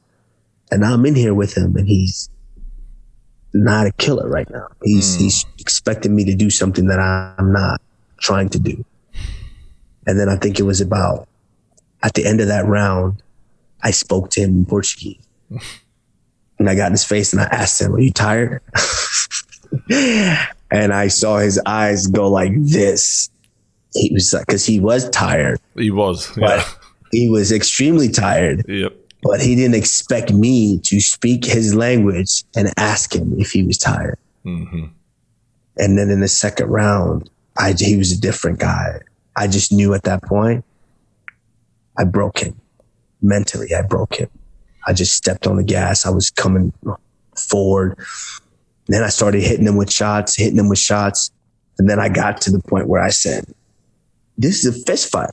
I signed up to be in a fist fight. I'm down to have a fist fight right now. Yeah.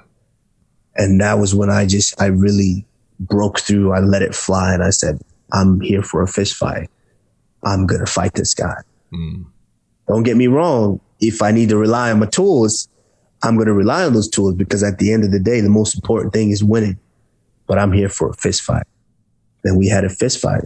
And after that moment, I just said, my attitude going into these fights, I was approaching them wrong. In the beginning, I was just trying to win. Now I understand that I'm in a fist fight. Yes, of course, winning is the most important thing.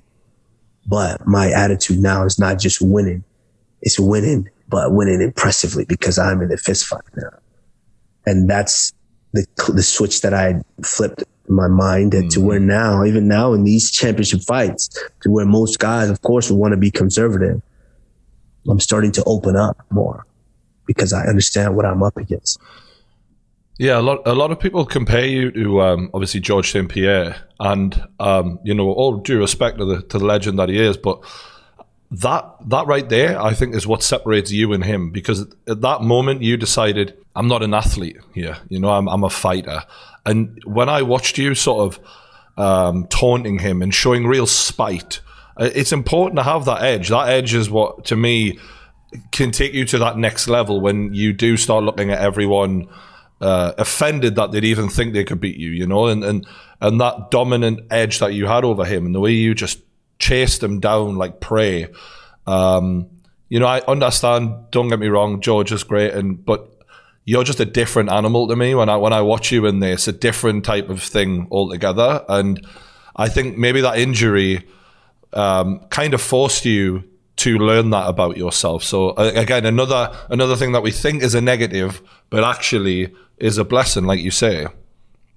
No, it absolutely did. And this is all why my mind and my psyche works the way it does, because certain times you expect certain things to be a detriment, like, the circumstances that you have in life, that where you grew up and where you're dealing with, and not having this now, not having that now.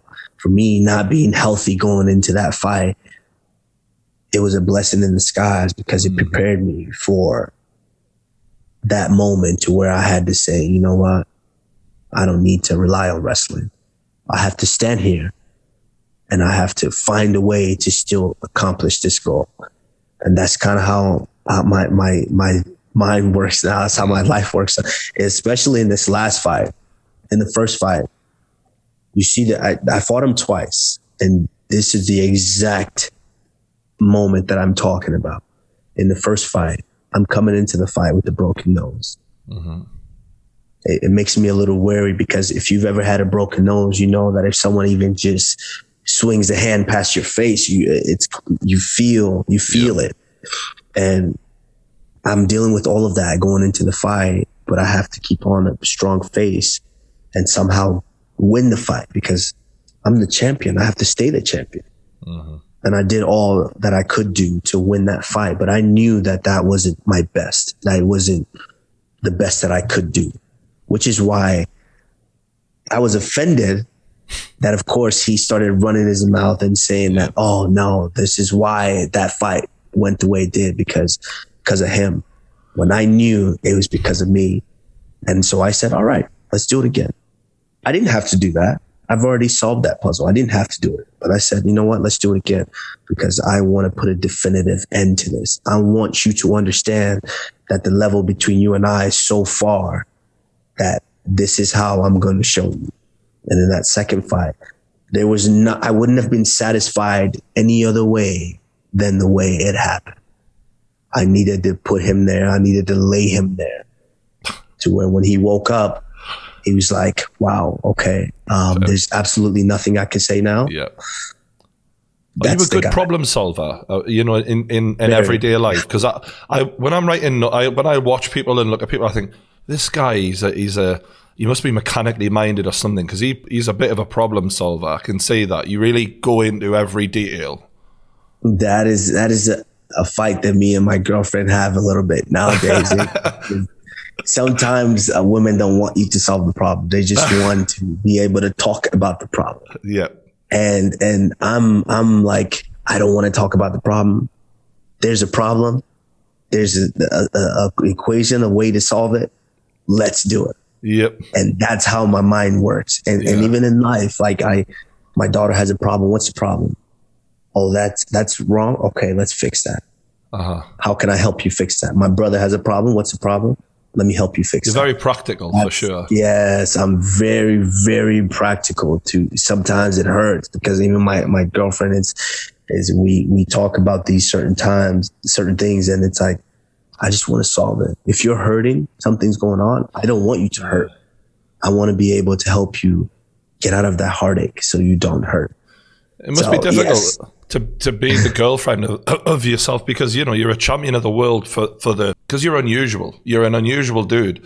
And part of what makes you great could probably make day-to-day living with you quite a challenge for her because she's like, I know you're like the guy who thinks to the far end of the world about these problems, but like, can we just be normal for a minute here? Do you know what I mean? Yeah, no. Yeah, absolutely. And that's the one thing too that I don't shy away from is I'm discovering that about myself. I don't shy away from it. I understand that it's a challenge, but it's a challenge that I'm up to. I'm up to dealing with. Like I have a daughter. Yeah. Of course, I want a son to where I can pick it up. Let's go. Be tough. Get through it. Don't be lazy, be strong. Yeah. But on the contrary, I have to be able to be soft enough to deal with the emotions of my daughter. Sometimes she just wants to whine. Yeah. Sometimes she just wants me to hold her. Sometimes she wants me to just touch her, to be close to her, to keep her safe. And I understand that I grow each and every day when I'm around her because I'm starting to understand all of that. You're very good at that, by the way. I've watched a lot of like little social media posts of you, and watching you with your daughter, I think, is where fans are going to really start to warm to you because it is that different side. And a lot of fighters are scared to show stuff like that because they want to be the badass all the time, But I think seeing people like yourself and all the other fighters now, it's becoming more common, and I think it's a great thing to see that. Yeah, I think that's what makes me. That's what keeps me human. It keeps me sane. Is my ability to still be able to adapt, knowing that I'm dealing with some of these things which could be extreme for the masses, but I'm still able to bring it down and deal with everyday life. Mm-hmm. Like my daughter, like she wants to do this, she wants to play, she wants to do that. I'm still able to deal with these things. And I think that's what makes me different and it still keeps me human, at the end of the day. I seen her cooking you breakfast this morning. How was it? It was good. It was good. She's learning. She's learned a lot. And it's one of those things that still makes me smile on the inside when I see how things are just starting to unfold for me, dealing with the life of being a fighter and all of that. And now coming home and just having the simplicity of cooking together or hanging or watching a movie together. All these things are things that I don't take for granted. And then I truly, truly cherish. Is that really helpful for you as well? Because kind of you are then forced to stop being the champ and be dad. And for an obsessive person like you, that there is no off switch, but with a daughter who's just looking up at you with her eyes like that, it forces that off switch to happen because she is that off switch. Absolutely. And the biggest example that I could give is if you look at the last fight, there's a moment right at the end of the fight. There's a moment that you get to that you just like, it's the ultimate, I call it the ultimate macho moment. I just knocked this guy out unconscious as a man. And at that point, it's like blackout. I'm blacked out mode. I'm this ultimate macho guy. I'm at the top of I don't even remember what I'm doing. I'm at the top of the cage. I'm beating my chest. I jump off. I'm at the ultimate height of adrenaline. I'm back inside the cage and I'm watching the replay. I'm inside the cage now. And I'm still at this moment, this grand moment. And then the camera gets away for a little bit. And then you come back and then it pans out. It's literally 3 seconds. The camera goes away for 3 seconds and comes back. And I'm on my knees and my daughter's in the cage. And she comes in, I see her, she comes in, flips the switch, boom. That guy's gone. And I'm dad. And that happens a lot now. And I think obviously God knew what he was doing by giving us daughters, because I'm at the point where I'm being honest, if it was a son, it'd be a little different. Like, yeah, a son, you see that, daddy? Yeah, we did it, son. Yeah. And, and you continue to exude all that macho-ness, but she steps in and she just like, it's like, I have a switch, you flip that switch. I'm the Nigerian nightmare. I'm in there. I'm macho. And she just comes in and she turns it down. There's nothing I can do about it. Yeah, I had a few emotional moments watching you celebrate some fight, but I want to talk about that in a second. But rewinding back to on the come up here, you fought a couple of guys. There was Mech, and maybe Damian Maia as well. Around that period of time, there was quite a lot of criticism towards you, and I just wondered how you deal with that, because, like you said at the start of the podcast, we all want to be loved, and you're essentially displaying your art. You've worked very hard behind the scenes, and you're putting that on show. And when people don't appreciate it, and I think every fight fan is guilty of being over the top with criticism. I don't know what it's like to be on your side, where you're the one pouring your heart out, bleeding and giving everything in there, to then feel underappreciated. What is that like? It's hard. It's hard. I'm not going to lie. It's very, very, very hard, because it's not so much that you want to be liked. It's you want to be acknowledged. And so it makes it harder to win people to acknowledge it, but they acknowledge it in a bad way. Oh, like so getting booed and stuff like that. Did that happen to you? Have you been booed? Yeah, plenty of times. I was booed last fight.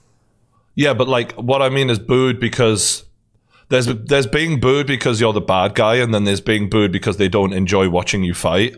Like what is that like when you're hearing but it sounds the same. Yeah, I suppose. Think about it. It sounds the same. Yeah, fair. So how are you supposed to know right then and there whether they're booing because they don't like the way you fight, or the fact that they just don't like you, or whether that you're the bad guy? You can't really decipher, because you can't meet each individual person and ask them, hey, why are you booing? Why are you booing? Hey, why are you booing? No, they're booing. So it sounds the same. So it's just psychological at that point. your mind tells you why they're booing. So if your mind that day is feeling like they're booing because they just don't like me, okay. If your mind tells you that they're booing because they don't like the way you fight, okay. You know, in my last fight, obviously my mind is booing. They were booing, and my mind tells me they're booing because you're in Florida. This guy's from South Florida. There you go. Even though I live in South Florida too, I wasn't raised here. These guys know him for being from South Florida. So that's why they're booing. Mm-hmm. But that's fine. I know how to deal with that. I'm equipped mentally to being able to deal with that. So all of that plays a factor. But in that time period, it was difficult because you just, at some point, it's like, okay, I want to be world champion. In order for me to become world champion, like I have to continue to win. I have to continue to be successful in what I'm doing. And obviously, you have to be able to acknowledge that I'm good enough to be world champion. And when then the criticism is like, oh, we don't care for him. Oh, we don't like him, or this and that. Mm-hmm. It does hurt. I'm a human being. It hurts. Yes, of course. It's like me painting this masterpiece over here. And then you look at it, you're like, I'll pay $1 for that. It's like, no, this is a masterpiece. This is worth millions. No, I'll pay $1 for it. Yeah. So now that's it's heartbreaking. Mm-hmm. And that's at that moment, that's kind of what I was dealing with in that time. And it was hard, but like I said, you know, it's one of those things that you get through and you appreciate later on. So now I appreciate that. Mm-hmm. And your first, what I would class as a really big name, win was the former champion Dos Anjos.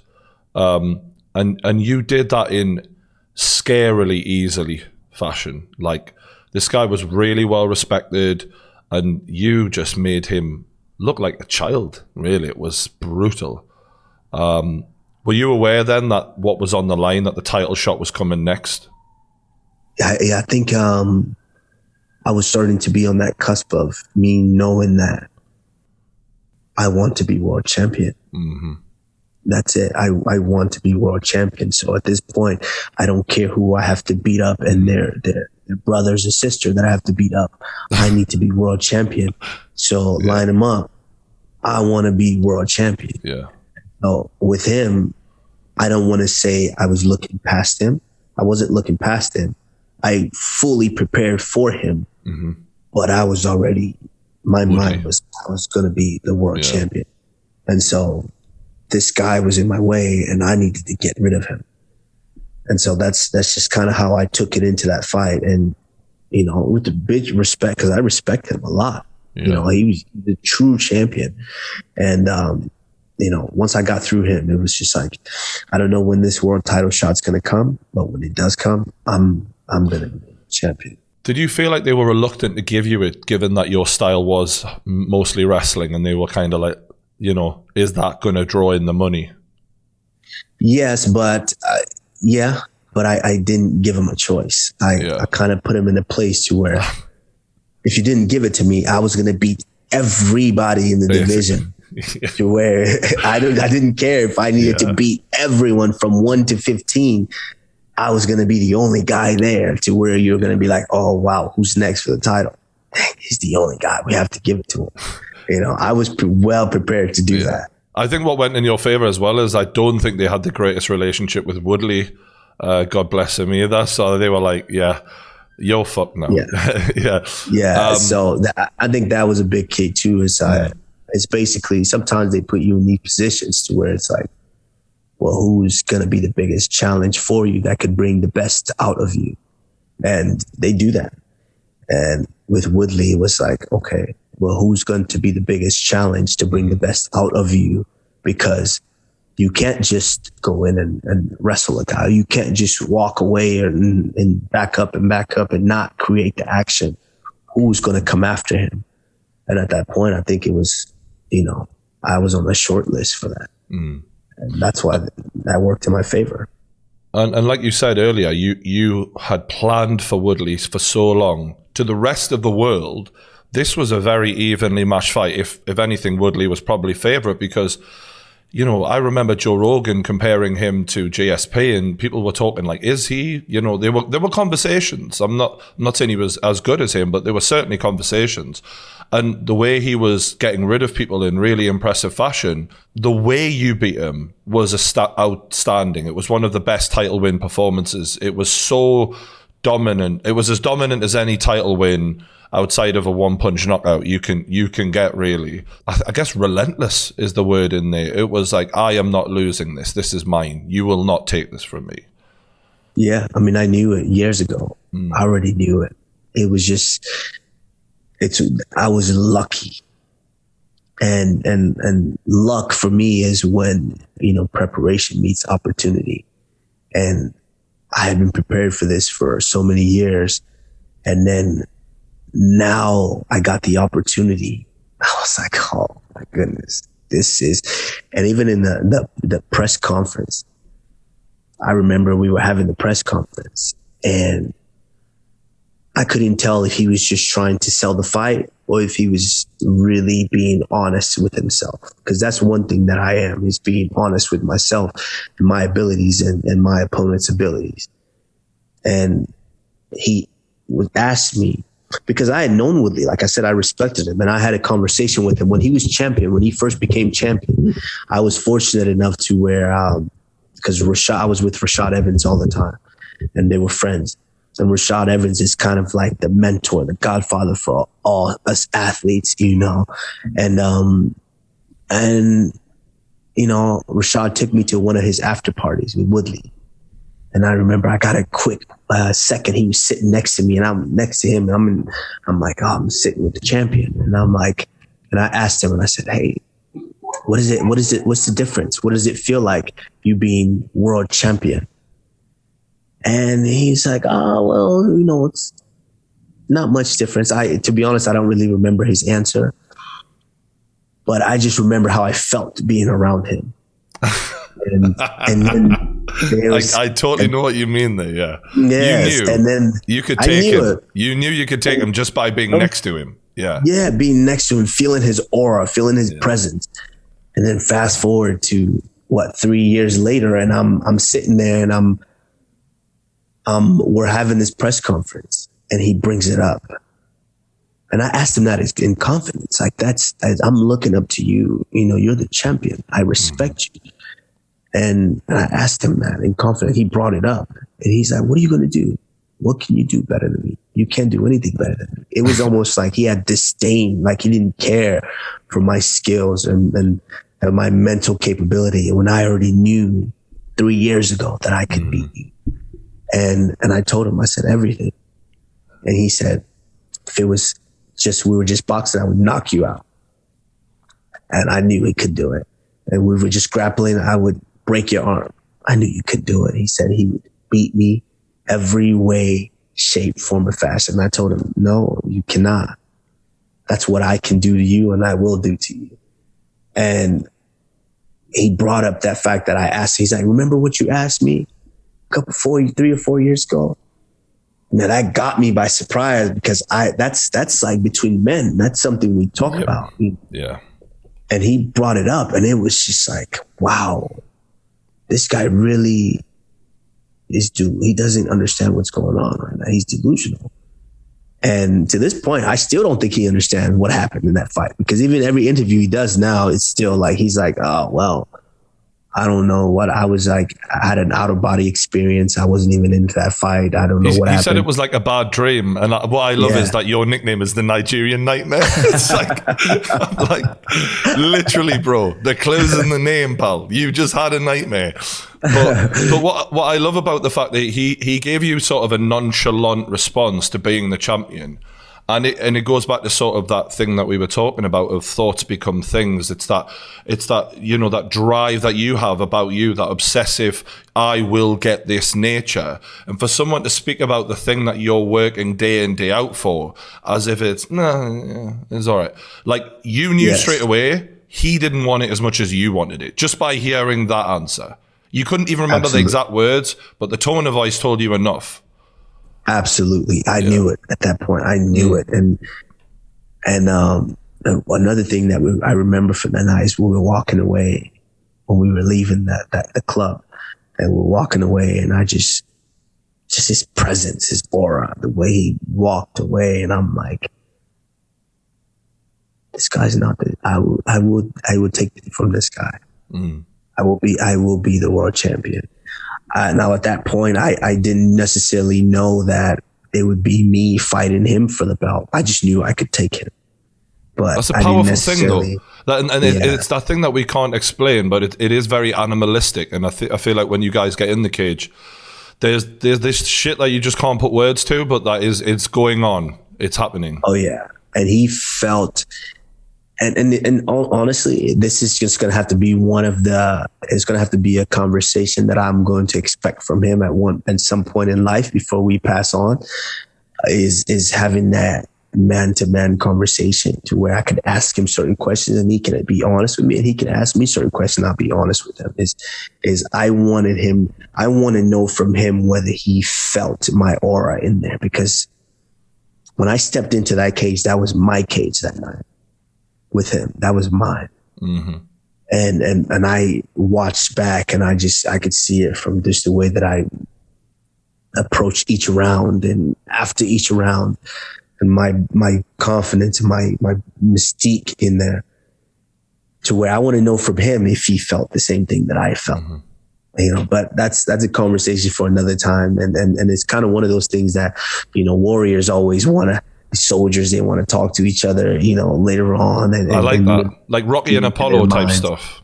Yeah, watching the fight back together over a beer, that would be good.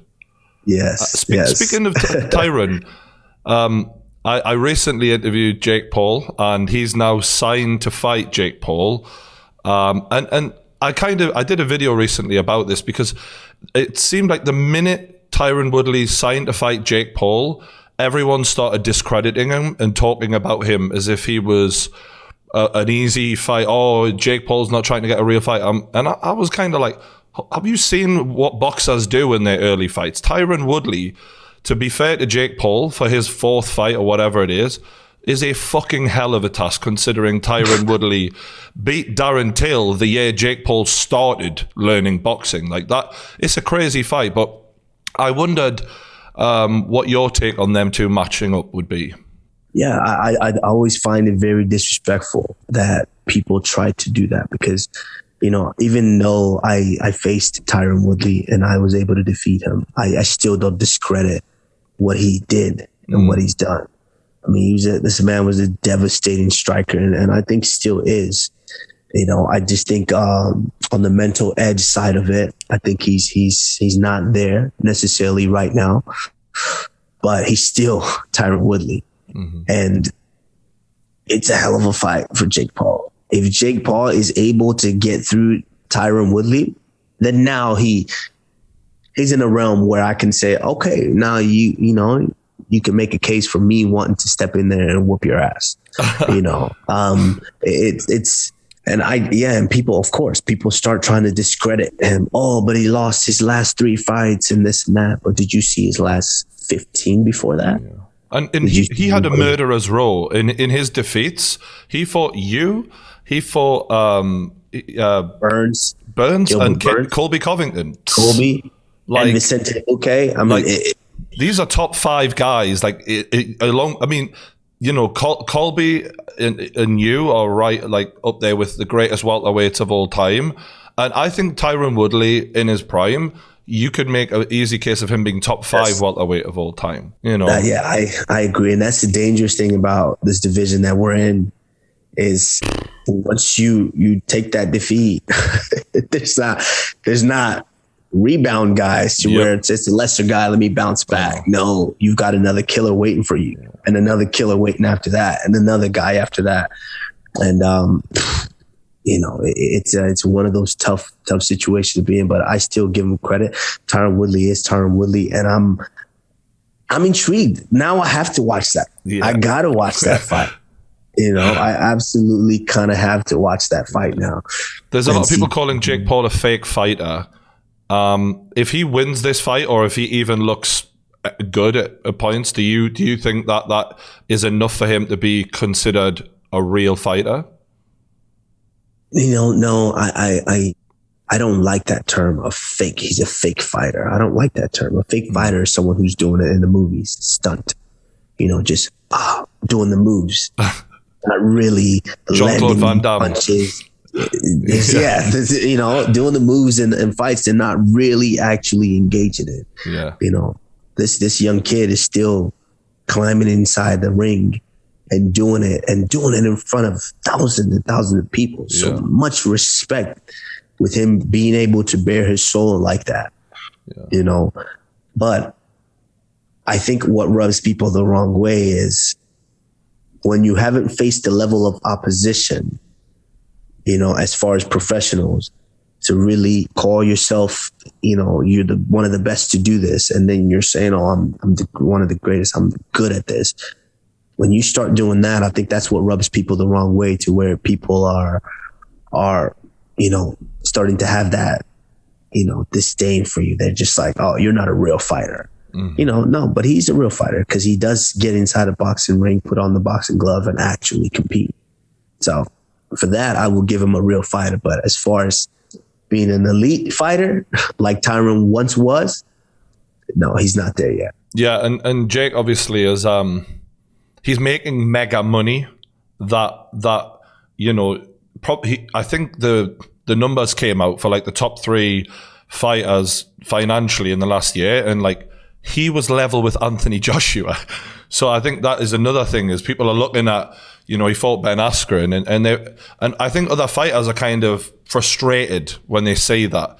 But I wonder if it's made people like yourself view the fight game a little differently and think more about content and getting your name out there and playing the game a bit more the way people like Conor McGregor have. That's the tough part about my situation. So when I got into it, I didn't get into it necessarily for all of that. I didn't get into this because I wanted to be famous or I wanted to be known worldwide. I didn't get into it for that. I also didn't get into it for, necessarily for the money. I didn't get into it for that aspect. Of course I wanted the money, but it was just for the fact that I wanted to compete and I wanted to be the best at what I was doing. That was one of the main reasons why I got into it. So now when you get to see all these guys that are actually now there and making that money and doing that, it's almost like they cut the line. But I'm content with myself because that wasn't my goal. This is their goal, for them to be famous, for them to, to get, I'm a fighter, whether you're not, you haven't fought the level of opposition, of competition yet. For them to be famous and known all across, because he's making headlines, making a lot of headlines. Mm-hmm. Whether it's for the wrong reasons, it doesn't matter. He's making those headlines. But that wasn't my goal, so I don't really care about that aspect. But it does open eyes, like this is the amount of money that we can make. Mm-hmm. Why aren't we making that? And we're actually fighters who are fighting the level of opposition. Yeah. So in that aspect, yes, it does. It definitely does open a lot of eyes. But the majority of it, I'm not conflicted with it because I'm not. That wasn't my goal, is to be famous and in that aspect. No. Speaking of you making money, Jake's actually been speaking out against Dana White a lot about you need to pay your fighters more. You need to make the John Jones and Ngannou fight, give the people what they want, sort of thing. I'm not going to put you in the position of asking, do you agree or whatever, because I respect that you've got a business situation. But I wondered if any other UFC fighters had mentioned that to you or talked about it in private, that he's bringing the guy to talk about that. No, I mean, not necessarily that he's the guy that's talking about it. It's absolutely, it's what we all feel. To be honest, it's what we all feel. I don't know what you get paid, doing your podcast and or whatnot, but it's never enough. Never going to be enough. Yeah, true. You give me 100,000 today. Guess what? By tomorrow, I already got 100,000. I want 1 million now. Yeah. I want to feel what that feels like. You give me 1 million. I want to feel what 10 million feels like. That's the story of man, especially any ambitious man. Of course, that's what we do. We want to progress. So it's never going to be enough for me. Becoming a state champion wasn't enough. National champion's not enough. World champion is still not enough. It's never going to be enough. So absolutely, in that aspect, yeah. Could we be making more? Absolutely. Absolutely. Should we make more? Yes. Give me all the money in the world. Let me have it all in my bank account. I guarantee you it's still not going to be enough. Yeah. So yeah, in that aspect, yeah. Should we get paid more? Absolutely. He's speaking out about it. But there's a lot of differences. There's a lot of things in the boxing world that a lot of boxers had to deal with. Mike Tyson being the main one to understand. There's a lot of situations and a lot of things that they had to deal with that is simplified with what we do. Completely simplified to where we just, this is our contract to fight. All right, sign. Got our managers and the trainers, and we go deal with it. To where in boxing back in the day where you had so many hands that had to touch the promoter had to touch it, the manager had to touch it. Still to this day, by the way, boxing is still shit for that. Like people pay all the attention to Floyd, Money Mayweather and all of that. What they don't realize is that the grassroots of boxing, these guys are getting robbed and getting punched in the face at the same time. And you might make a few thousand, and before you know it, you're paying, you're left with a couple of thousand max when you walk away. The one thing that UFC does do, which I don't think they do get a lot of credit for, is at the grassroots, at the early stages, they pay those guys way better than boxing does. But it's about finding the balance, and that's obviously when you bring in a WME, they're going to want to take a lot of those profits. But Absolutely. On the Jake Paul thing, there was a lot of rumors that you guys might end up fighting. And I know due to the Conor and Floyd situation, the UFC would have to okay that. Have you had any talks? Because he claimed, I think someone from his side claimed there was talks. Has there been any discussion of any kind? They threw it at us. They threw it at us a couple of times, but then we really start to really wasn't something that I wanted to entertain at first, because it's think about it. What does it do for me besides, potentially money? That's really the only upside in it. This guy's improving to where it's like, oh, you just beat a killer. Now your respect level has gone up. No. Even if this guy if he lands one punch on me, then it's like, oh, he landed a punch on you. That did nothing for me except money wise. So then, they reached out here and there, and then it's like, we have to really start to dissect this. I didn't pay that much attention, but that's why my manager, that's why I paid him for. That's his job. To where he starts to, really dissect this now. These guys are saying the numbers that these guys are reporting that they're doing, it's not really the numbers they're doing. For you to come out and say, okay, you did 1 point something million pay-per-view buys, that's not true. Because my manager did his due homework to where he had to actually look at the real numbers and see if it makes sense. If you're doing 1 point something million buys and you're fighting nobody, now you should get a chance to fight the real world champ, the reigning world champion. Now that we have to look at those numbers. And by looking at the numbers, my manager said this made no sense, because they're reporting numbers that's not necessarily true. That's not what they're really making. So if they're not making that, then the only upside of you even fighting him would have been the money. So if the numbers they're reporting is not really accurate, then there's really no upside, because that money's not going to be able to be, accounted for. So, there was no upside. It didn't make sense. I appreciate you thinking that way, though, because other fighters, such as Floyd Mayweather, don't think that way. And it's funny that someone who's building a legacy right now is protecting it the way you are, whereas other people like Floyd maybe don't care as much and they just want the money and whatever. But I think part of the reason why fans like myself have really grown and warmed to you is because other fighters are so scarce with their appearances in the UFC sometimes, whereas you and Izzy, for example, you are constantly in there, and I can invest in you because you invest in yourself, and you care about getting in there, so that I can now care about you way more, because I know you can be my favorite fighter because I'm going to see you all the time, and I'm on the journey with you. Whereas these fighters who, I was a huge McGregor fan, for example. You see these guys once every 2-3 years sometimes, and it's like, it's not enough if you really want us to care. And I think you're going about your career very smartly. So I want to give you credit for that. Thank you. I appreciate that. And it's one of those things too. I actually try to think about where I'm at in life. Like we mentioned, when I started into the UFC, having knee surgery and not being able, I couldn't even really walk. Where I'm thinking, okay, this is going to be short-lived. To have already felt what it's felt like to not be able to compete.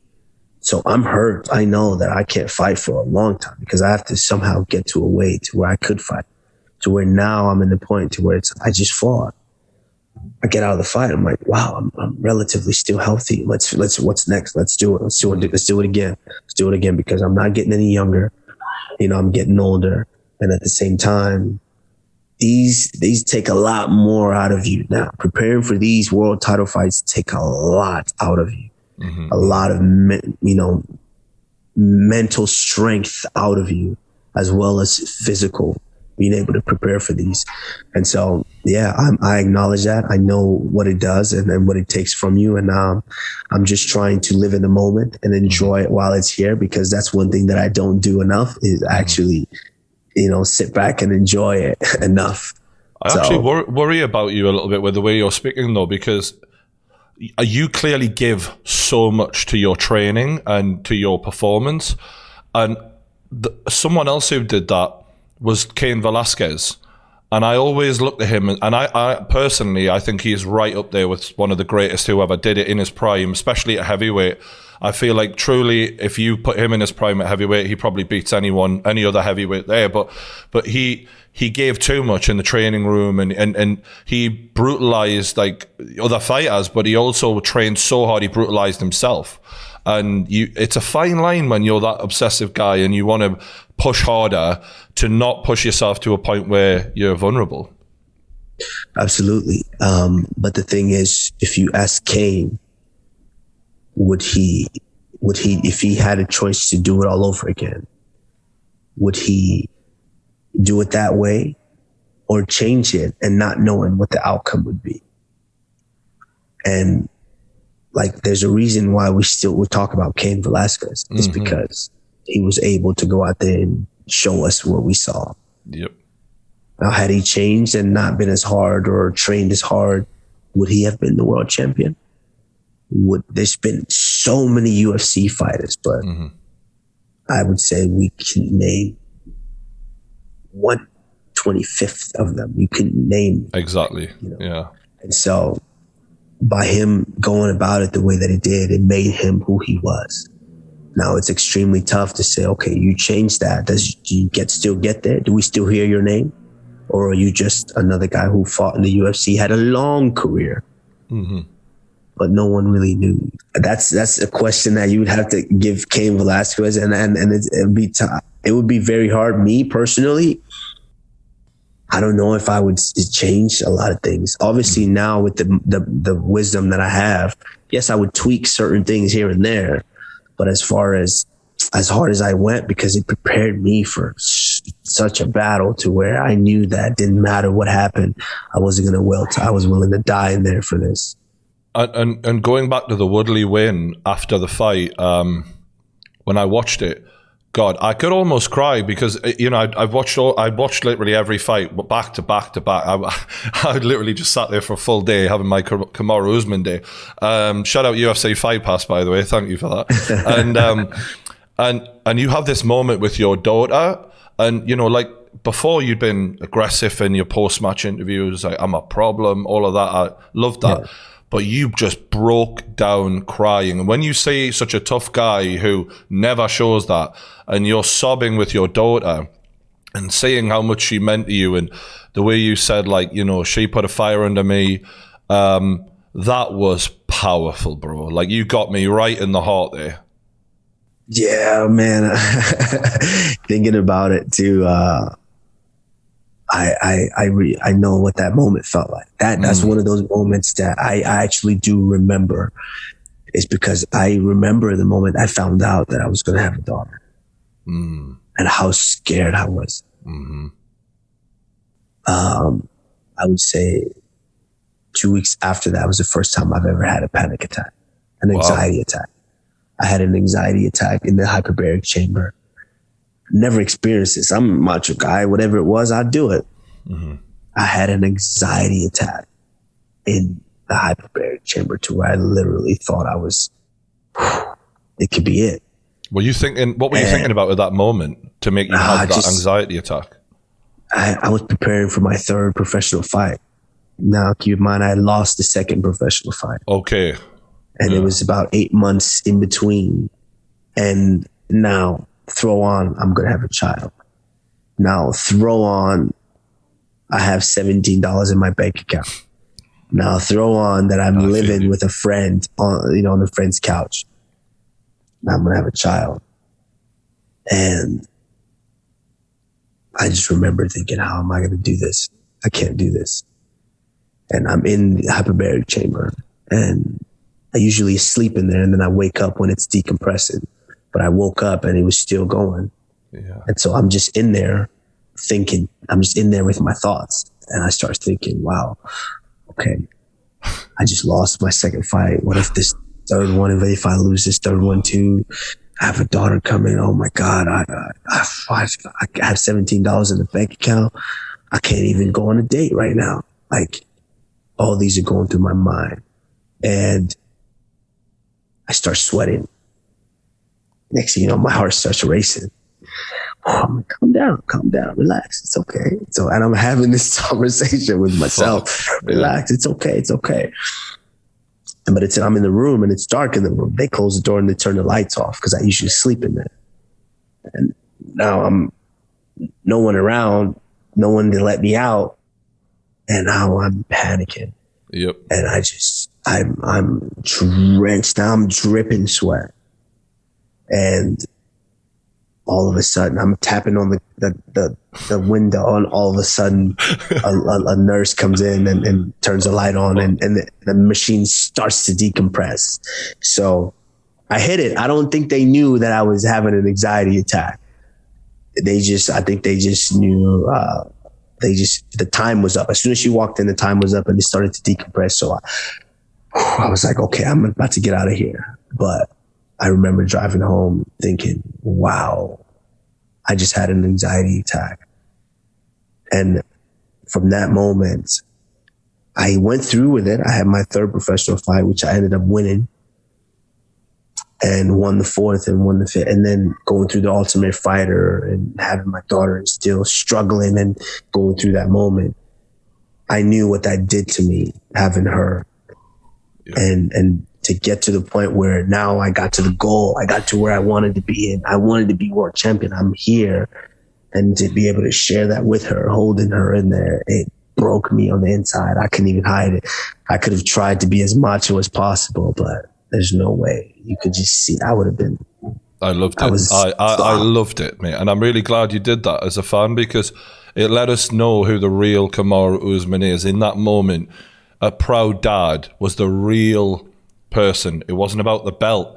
It was more about your child. And when you said to her, I want you to remember this moment, because in years to come, we're going to watch this back together and you're going to know Daddy did it. And it was perfect. It was a beautiful moment, man, honestly. It floors me. Even now, like, she makes fun of me because I'm so, like, I'll be silly. I'm so silly around her. Mm-hmm. And she makes fun of me.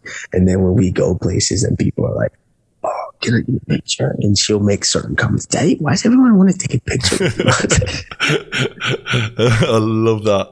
I love it, bro. Honestly, I love it. And the funny thing is she's just brought out a totally different side to you, mate. And when I watch your videos on social and stuff, you can see, if anything, you're the child, and she's just looking at you like, what are you acting like this for?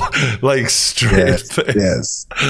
Oh, yeah. Yes, definitely. I love it, man. Yeah. And it's great to see. And going back to the hyperbaric chamber, I've got experience with them because I used to be a diver.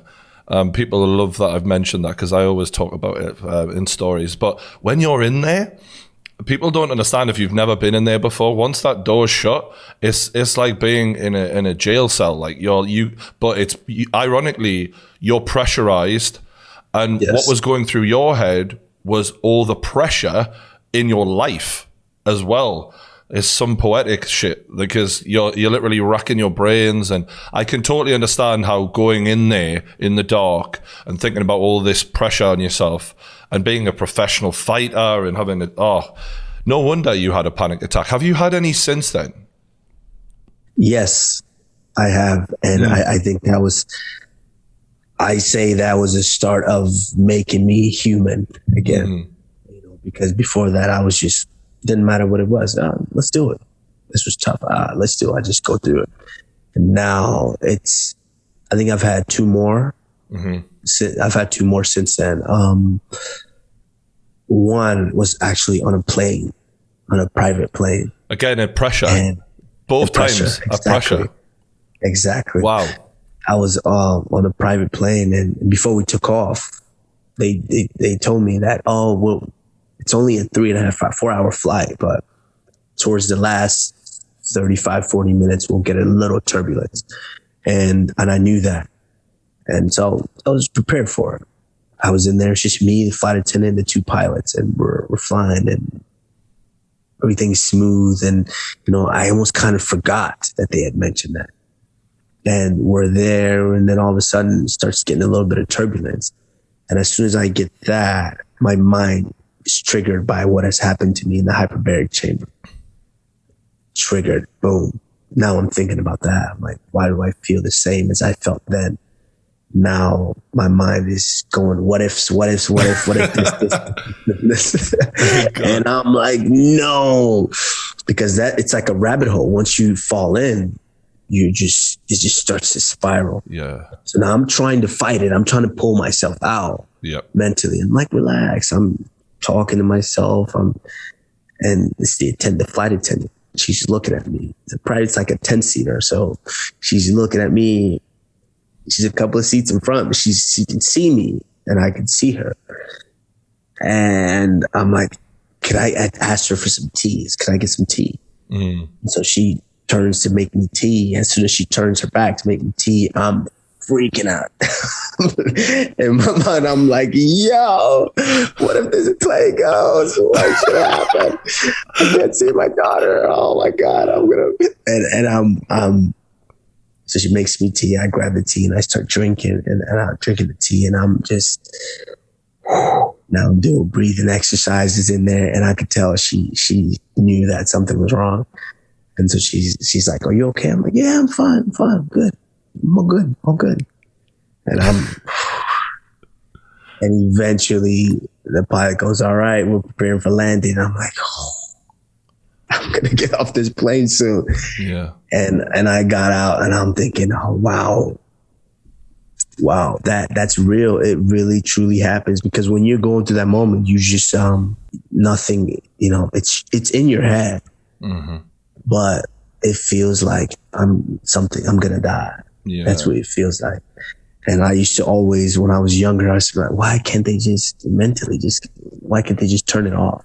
Yep. Now I understand that struggle, and it's a tough one, but those hopefully that's the last one that I will get. But I think just maturing through life, certain things bring out certain chapters in certain situations. So I don't think it's a coincidence though that because I'm not saying we're the same person by any means, but one of the qualities I feel like I share with you is that ability to look down the street and around the corner as a way of anticipating all the possibilities so that I can prepare myself as best as I can to control the outcome, which I guess is what, it's made you a great fighter. But once you're in a chamber or an aeroplane, that control is removed. You are at the mercy of whatever may happen. And that is probably in the brain where it's gone, I don't like this. I can't prepare for anything. There is no outcome I can control. It's the pilot. Fuck. And I kind of have a similar feeling sometimes on planes, so that kind of makes sense to me. That's great. It's crazy that you say that, because that was one of the thoughts that I had on that private plane was, we're in the air. We're flying over a different country. Yeah. I can't just say, hey, land this now. Yep. Or if I can't, it's not a car. Hey, pull over. Yeah. I can't do that. And I remember having that exact thought at that moment. Like, wow, I can't just tell him to stop, to land right now. So yeah, no, I completely understand that. And once you won the title, did you ring your father in jail? He was already sleeping at the time. Okay. But first thing in the morning, of course, I got that call, and it's one of those, like, I can tell he was gonna cry. Oh. I could tell he was gonna cry, but it was one of those that, he couldn't really, because like my dad is a macho guy, he's. I've seen videos of him. He's he looks tough as well. Yeah, military guy, so, but now of course with age we are mellow to where, he'll, I could tell he wanted to cry. And, but I just knew it. I'm that guy. I'm that child that I don't necessarily need to hear it to know it. I knew how he felt, and it meant the world to me that he was able to know that. Yeah, I seen him interviewed about it, and he said he became like the most famous guy in the block. Like, they loved him, and they were all celebrating for him, which was great. Yeah, and that was something that I loved too about him, is that I was still able to affect him and touch him while I wasn't, but I was. Whenever I had something coming up, a competition or anything like that, they all knew, to where he still felt a part of it. He still felt like he was tied to me, and that I was out here still taking pride in his name and representing his name. And that was powerful to me. Very, very powerful to me. Because when you're in there, I'm sure, after speaking to my dad, like, you start losing the will to fucking live and carry on. And if you've got a son out there who's taken over the world, it's a huge ray of hope and light to keep him going. So that must have helped him tremendously.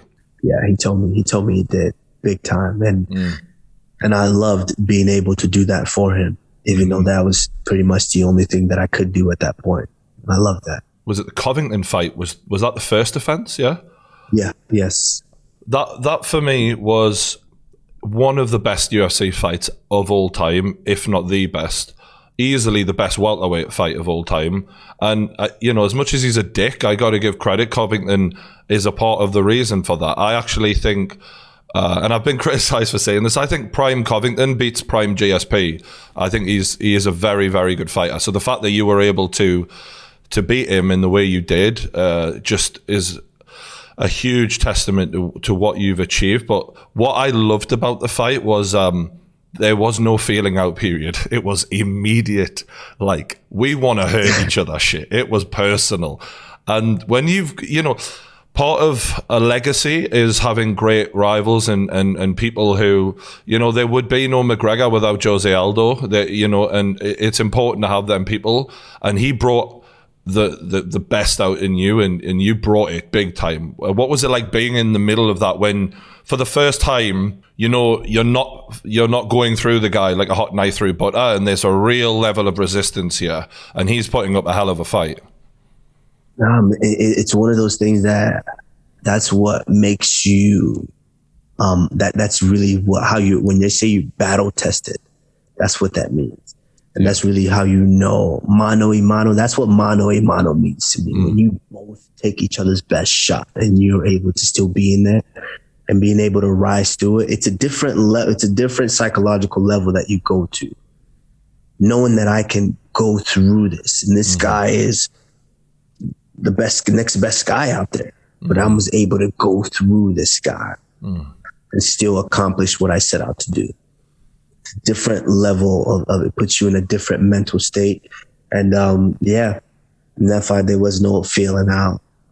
We had to hurt each other, and there was so much pressure on me because just how much of a dick he was.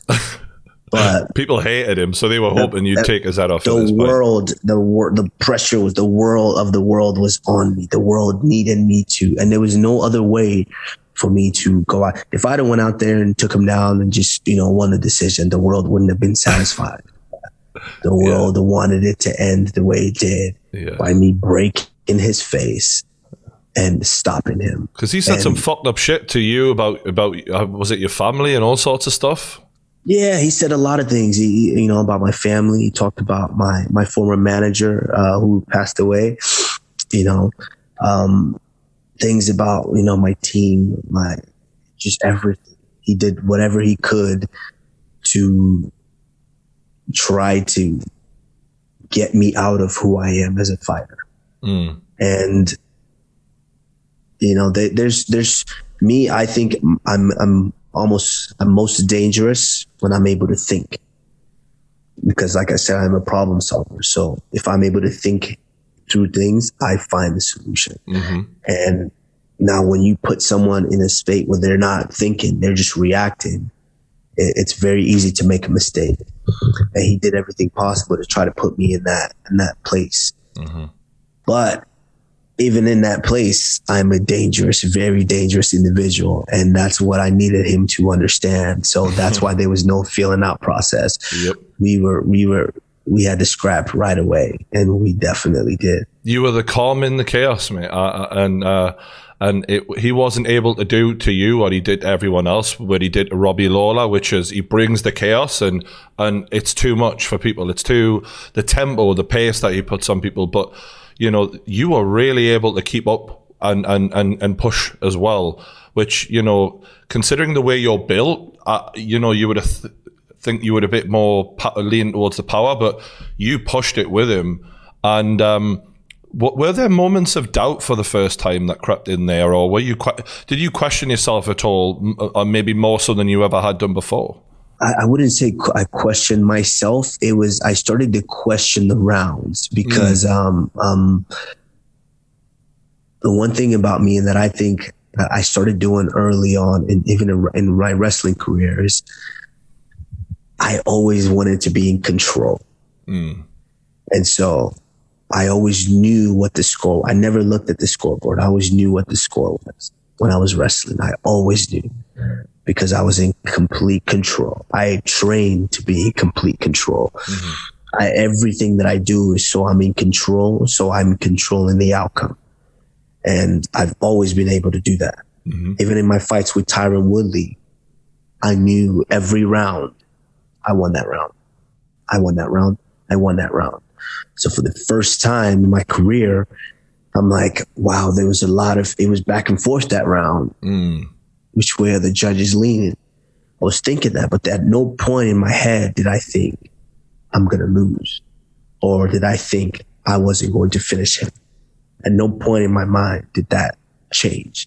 Coming into the fifth, it was like each and every round I started to smile more and more, because now he was starting to understand what I had been saying for a long time, is that, hey, I'm a different animal than all these other guys. So he was starting to understand it, to where as the rounds progressed, my smile got bigger, his got smaller. Yeah. And I think that was it. The difference is, yes, I questioned some of the rounds, but at no point did I question whether I would win the fight or not. By round 5, he's used to people being considerably deflated and knowing they've already lost. Yes. And this, as much as it was a little different for you, was a lot different for him. What did it feel like when you eventually just landed that shot and knew, this is the moment, I'm putting him away? What I do remember is marching, and it was just like action reaction. He threw a punch, I saw it, slip back, and I threw it right down the middle.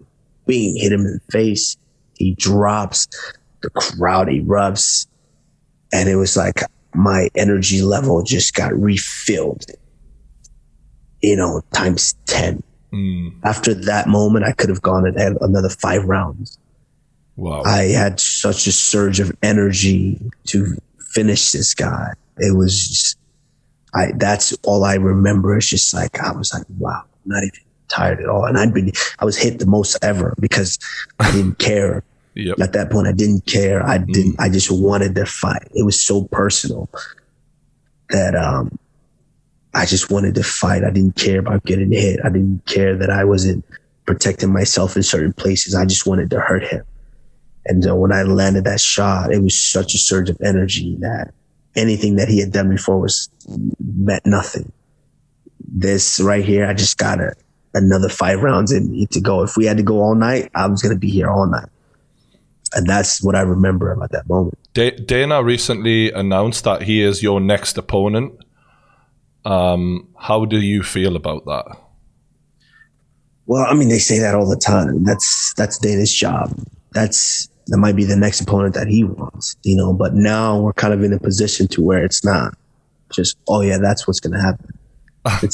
We're business partners now. I hear you. Yeah. I absolutely respect Dana and his opinion, and that's what makes for good business. Is he has his thoughts, I have my thoughts, and we bring it together and we make a deal, and things move forward. And that's how it works now.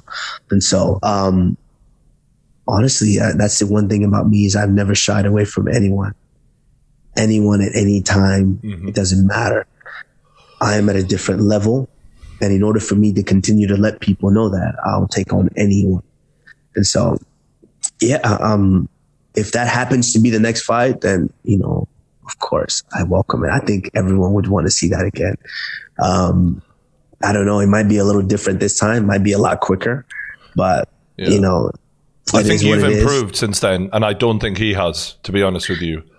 And that's the beauty of it. You know, for him to say, expect the same guy, it's a little crazy, but it is what it is. And I think that would be the beauty of it. If that fight happens again, there's a lot of big things happening. There's a lot of big fights. Leon Edwards is fighting, Nate Diaz. Leon Edwards is a guy that has been putting on an impressive win streak in the division.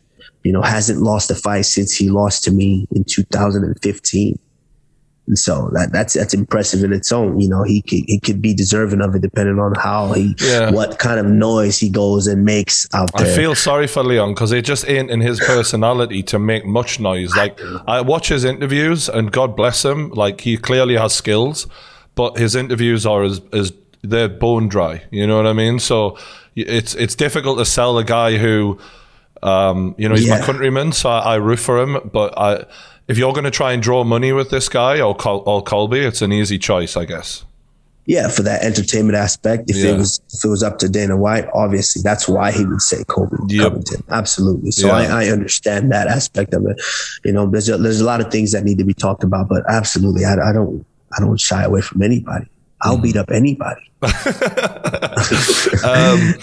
And your fans love you for that. And I think that's what made me warm to you a lot more, is as I was getting disenchanted with fighters taking so much time off, there was this guy just grinding away and beating everyone who's put in front of him. And you, aside from Khabib, I feel like we've lacked some dominant champions, as Anderson and GSP, retired. Obviously, Izzy is becoming that at middleweight as well. But, I appreciate it that you will take on all comers. And even getting on to the next fight you had, and I hope I've just realized we've been talking 3 hours, bro.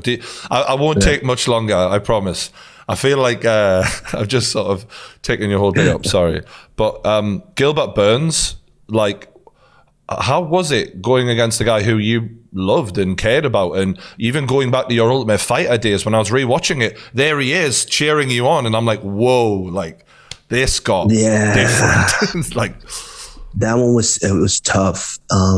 Where they say, "Oh, it's just business." That one was one of the most personal one for me.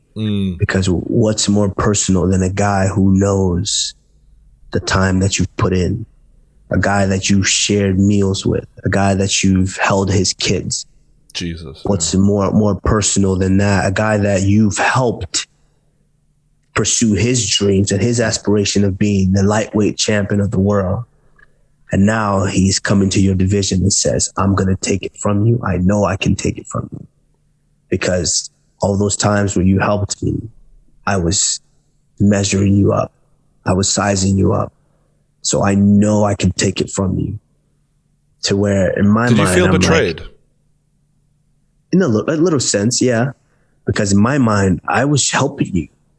Some of those times I was being light on you so you would get to build up the confidence to be able to go out and do your thing. I was doing everything a great partner and a great teammate should do for their friend. And that's help them. I flew all the way to Brazil to help you, to corner you, to give you advice on a fight. And when I saw that and I felt betrayed. And that must have hurt a lot, because you don't get on a flight for a guy unless there's real brotherly love there. Yeah, and it initially it did, because of the way he was trying to build the fight. And I understand it's a fight business, but initially it kind of rubbed me the wrong way, because it's like, really, that's how you felt all along, all these years. That's how you felt. And then I had to put it beside me. It's like, okay, I got to show you. I got to teach you a lesson now. And I watched that fight back over, and even in the beginning of the fight, they bring us together and they announce it. And at that point, I was a different person. When I cross into the cage, I'm no longer Kamaru Usman, the dad who's silly with his daughter. I am the Nigerian Nightmare. And once I was already there, the Nigerian Nightmare already has a plan of and a mode and a place that has put you. And he was in that place. So we come to the center and he reaches his hands to touch gloves, and I wasn't having none of it. I wasn't having it. And do you have a look in your eyes as well that other fighters don't get? You get this like death stare on you. You know what I'm talking about? I wouldn't say it's a death stare. It's if fighters are able to look through that look, it's the look of you understanding that. For me, I look at you as, do you understand what's about to happen? I don't. You're intimidating me right now, bro. Like, you understand what's about to happen. Oh, you know, shit. Are you willing to die in here? Yeah. If you understand that we're both, I'm coming to push you to the point of death in here. If you're not prepared for that, then you might as well just give up now. Make it easy on yourself. When he caught you early on, that was the thing that made me go, oh shit. Kamaru Usman is here to stay, because that was a hell of a shot. And the composure that you showed, you kept your hands up, you didn't back off, you didn't show, you know, like, I thought, what the fuck is it going to take to beat this guy if he can stay in the fire as that's happening and not even show anything? It was impressive, that, mate. Thank you. And that was one of the things too, is that exactly what I just described. You landed a good one, but you didn't kill me. So I told you, you got to kill me. If you didn't come here to kill me, it's going to be a long night. And I just started chipping away and chipping away and chipping away. Then he realized, I think towards the end of the first round, after that, he realized, wow, okay. There was a smile. I remember there was a smile between you at the end of the first. But then you turned the tables on him with that jab. And at the end of the second, there was no smiles from him then. He realized then, oh shit, I'm in a problem here, big time. He knew then you were serious. Yeah, that's what, and like I said in the first, that's what fighting is, such an intimate moment, because we can feel each other's souls in there. And I'm feeling his soul and his spirit, and he feels mine. And I'm we're tugging on each other's spirit, and I'm starting to break his a little bit. And he knows that mine's growing. And we look at each other in the first, and he looks at me. We didn't speak, but he told me in his eyes, he said, I did land that good shot. Yeah. And I said, yes, you did. You definitely did. But you know what's about to happen right now, right? And he looks at me and he goes, yeah, I know. You're about to beat this shit up. I know. And we didn't speak, but our eyes talked to each other. And in the second, he knew what was happening. I just started chipping away. And that was it. Towards the end of the second, there was no smile, because he knew, he's like, shit, you really are beating the shit out of me. And I said, yeah, I told you it was going to happen. And you were emotional at the end of that fight too, but I think for different reasons. What were you feeling when you were crying there and it was just so Powerful. It was a roller coaster because I had put myself, like the same way my daughter can turn the switch off.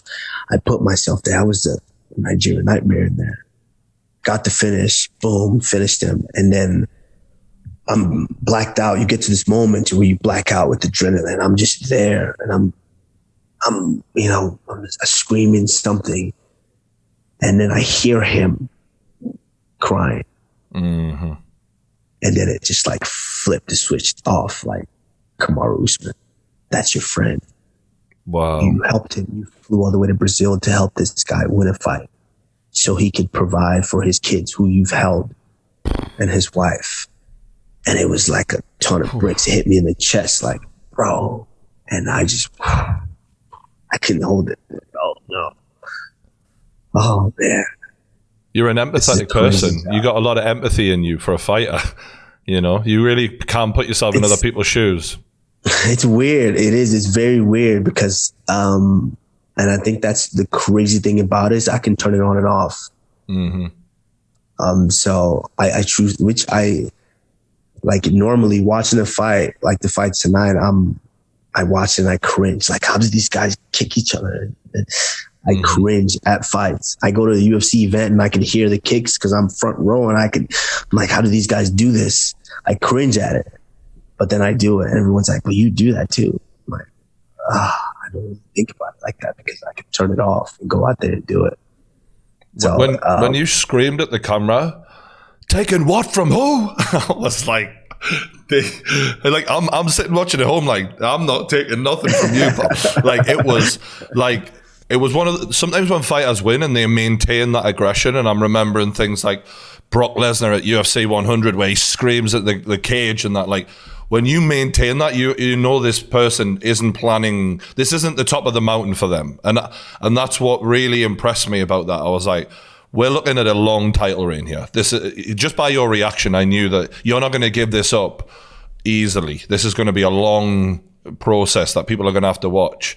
And you really cemented that when you knocked out Masvidal, because a lot of people were predicting a very similar fight. And that was when I was like, you're better than JSP. Like, for me, that was the moment that when you knocked out Masvidal, I'm like, I love JSP, you know, but when you look at some of the fights he had and how close some of them were and how, you know, yada, yada, yada, we ain't seeing JSP do that to Jorge Masvidal. Not devastating like that. Not sweat like flying into Rose Ed from his head being caved in by like a shot like that.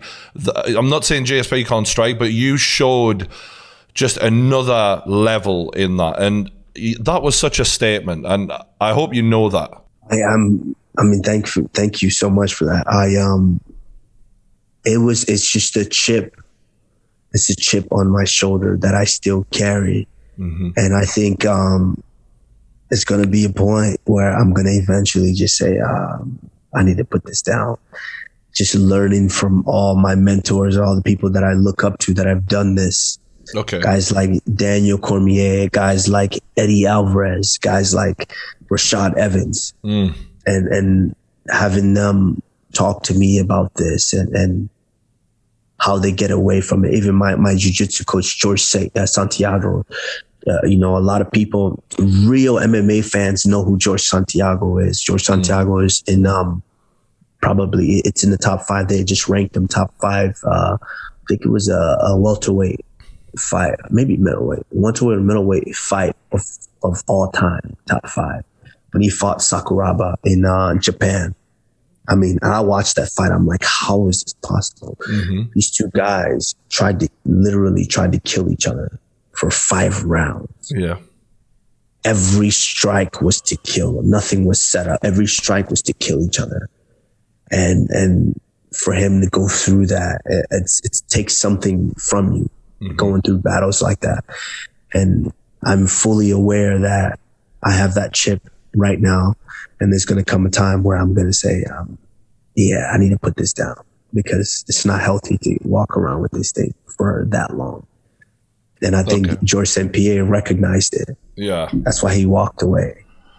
I think George was a little opportunistic though. When he came back and cherry-picked Bisping, I'm like, I don't like that. You avoided Anderson for dear life for the longest time, and now Bisping's the champ, and you're like, go on, then I'll go to middleweight. I'm like, this is not champ for me. This is not the same thing. Don't get me wrong, Bisping, God, I love him. He's my hero.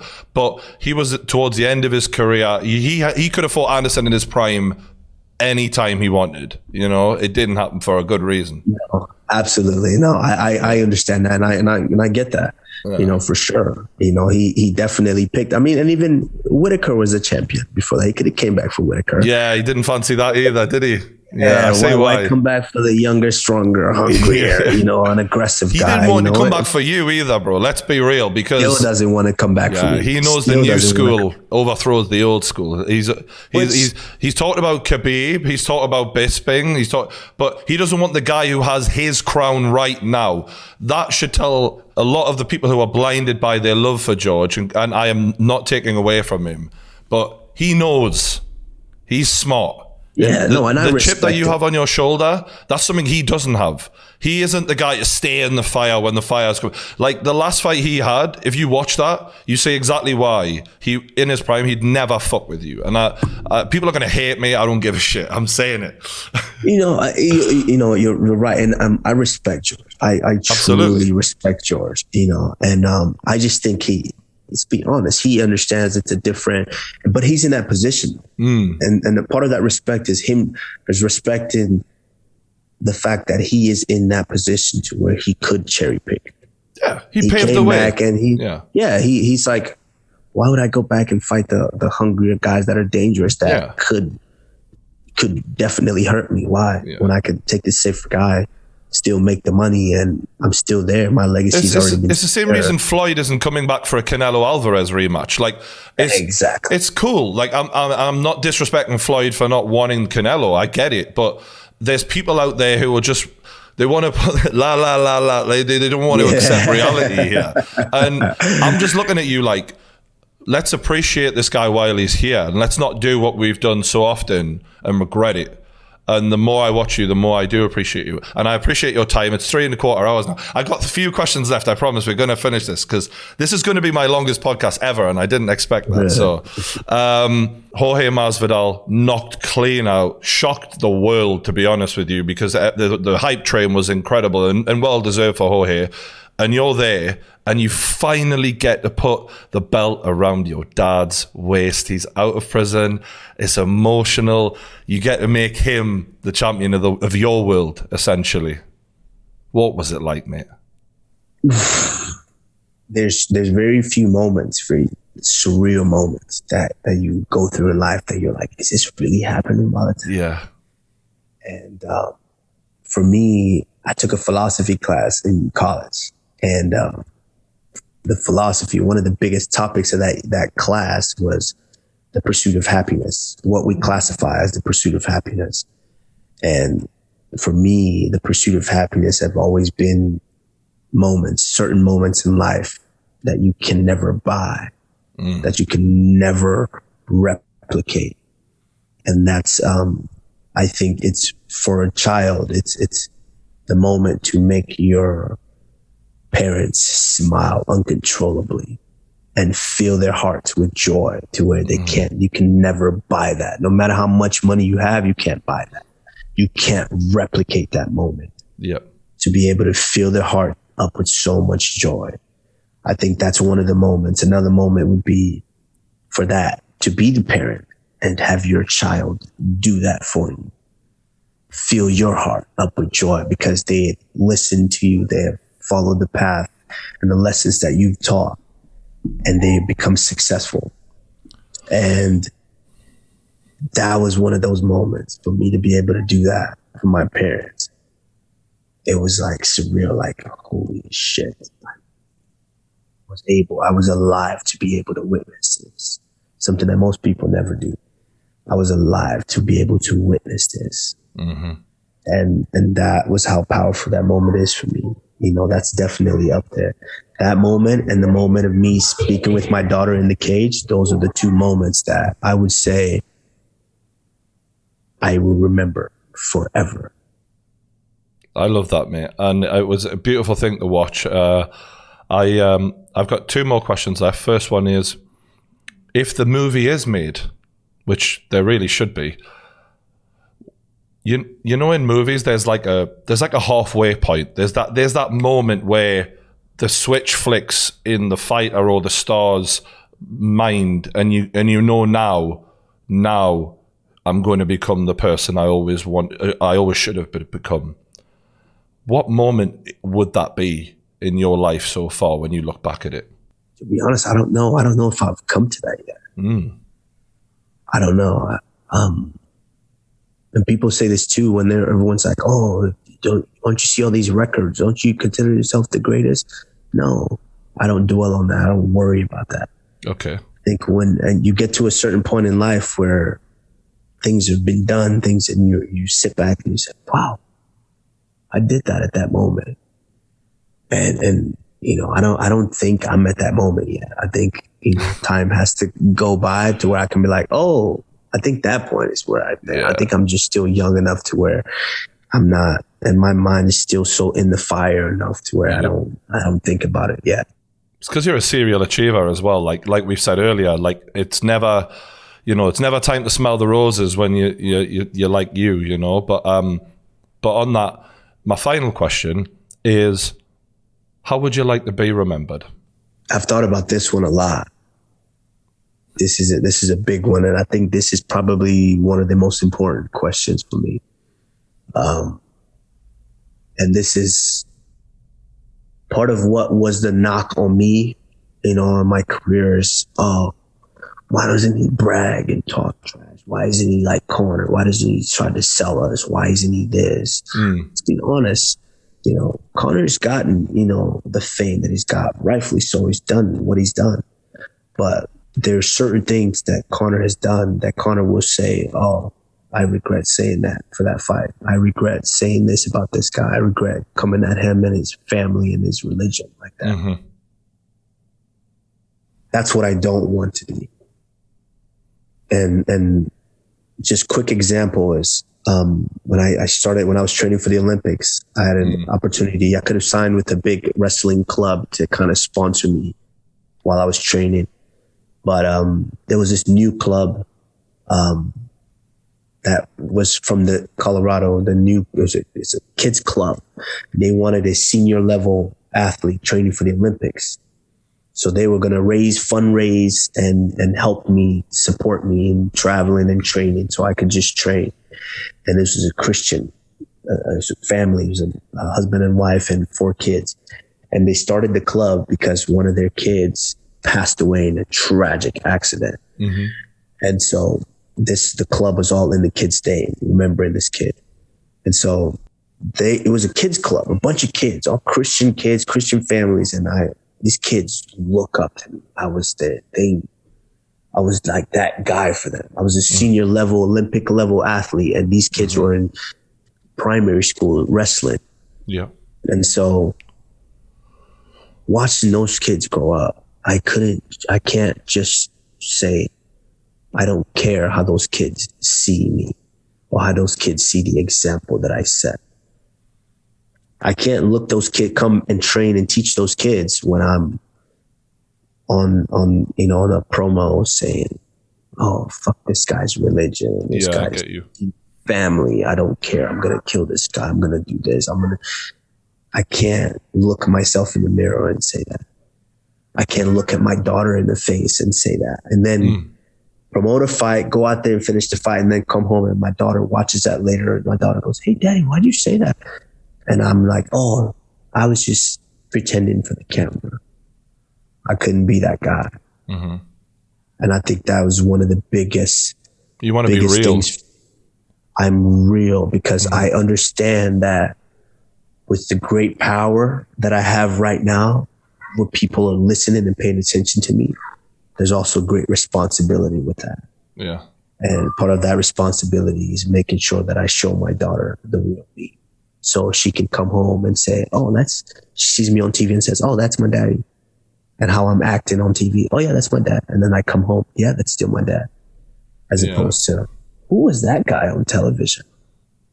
And you're not that guy. That's not how you act at home. I think that's the most important thing to me. Authenticity is a big thing for you, and I like that. Yes. I think that's why people are warming over time now, is because, yeah, you haven't gone out there to be Mr. Showman, but you are the real guy. And I think over time as well, like, inevitably, when a fighter's past their prime, they will have to look back and look at what they achieved. And it's no good flashing your Rolexes and acting like a dickhead when you've then lost 3 in a row, or whatever McGregor's lost, for example, as the example is. And I think if you do have that, moment in your career, people will treat you differently because of how you acted while you were a dominant champion. They will give you more respect because of that, rather than wanting to rub it in your face because you haven't conducted yourself in that way. Absolutely. And my dad used to always say, everybody loves to cheer, but while they're cheering, they can't wait to boo. and that's exactly what Conor. And I know it's tough. I know it's hard being Conor. I know it's hard. I'm a champion, and I know how hard it is to be a champion now. I can't imagine what Conor's going through. That's got to be hard. You can't do anything. People can't wait to boo. Because now people are just waiting to rub it in your face. Yes, of course, you've got the money, you've got all this, you've got all that, but bro, you got knocked out your last fight.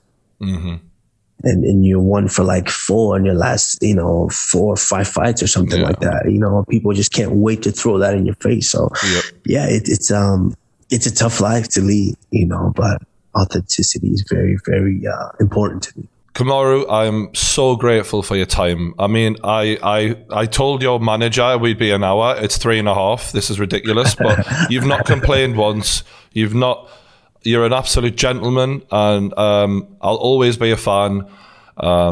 Ladies and gentlemen, the greatest fighter in the world, in my opinion, genuinely, and judging by the UFC championship that he's got, it's a fact. And honestly, you've got a YouTube channel now as well. People should follow that. I'll put the link in the description below if you want to follow all of the training camps that Kamaru's doing. And of course, follow him on social media. This guy is a true champion. Cheers, Kamaru. Thank you. I appreciate it, man. Appreciate your time as well. Thank you.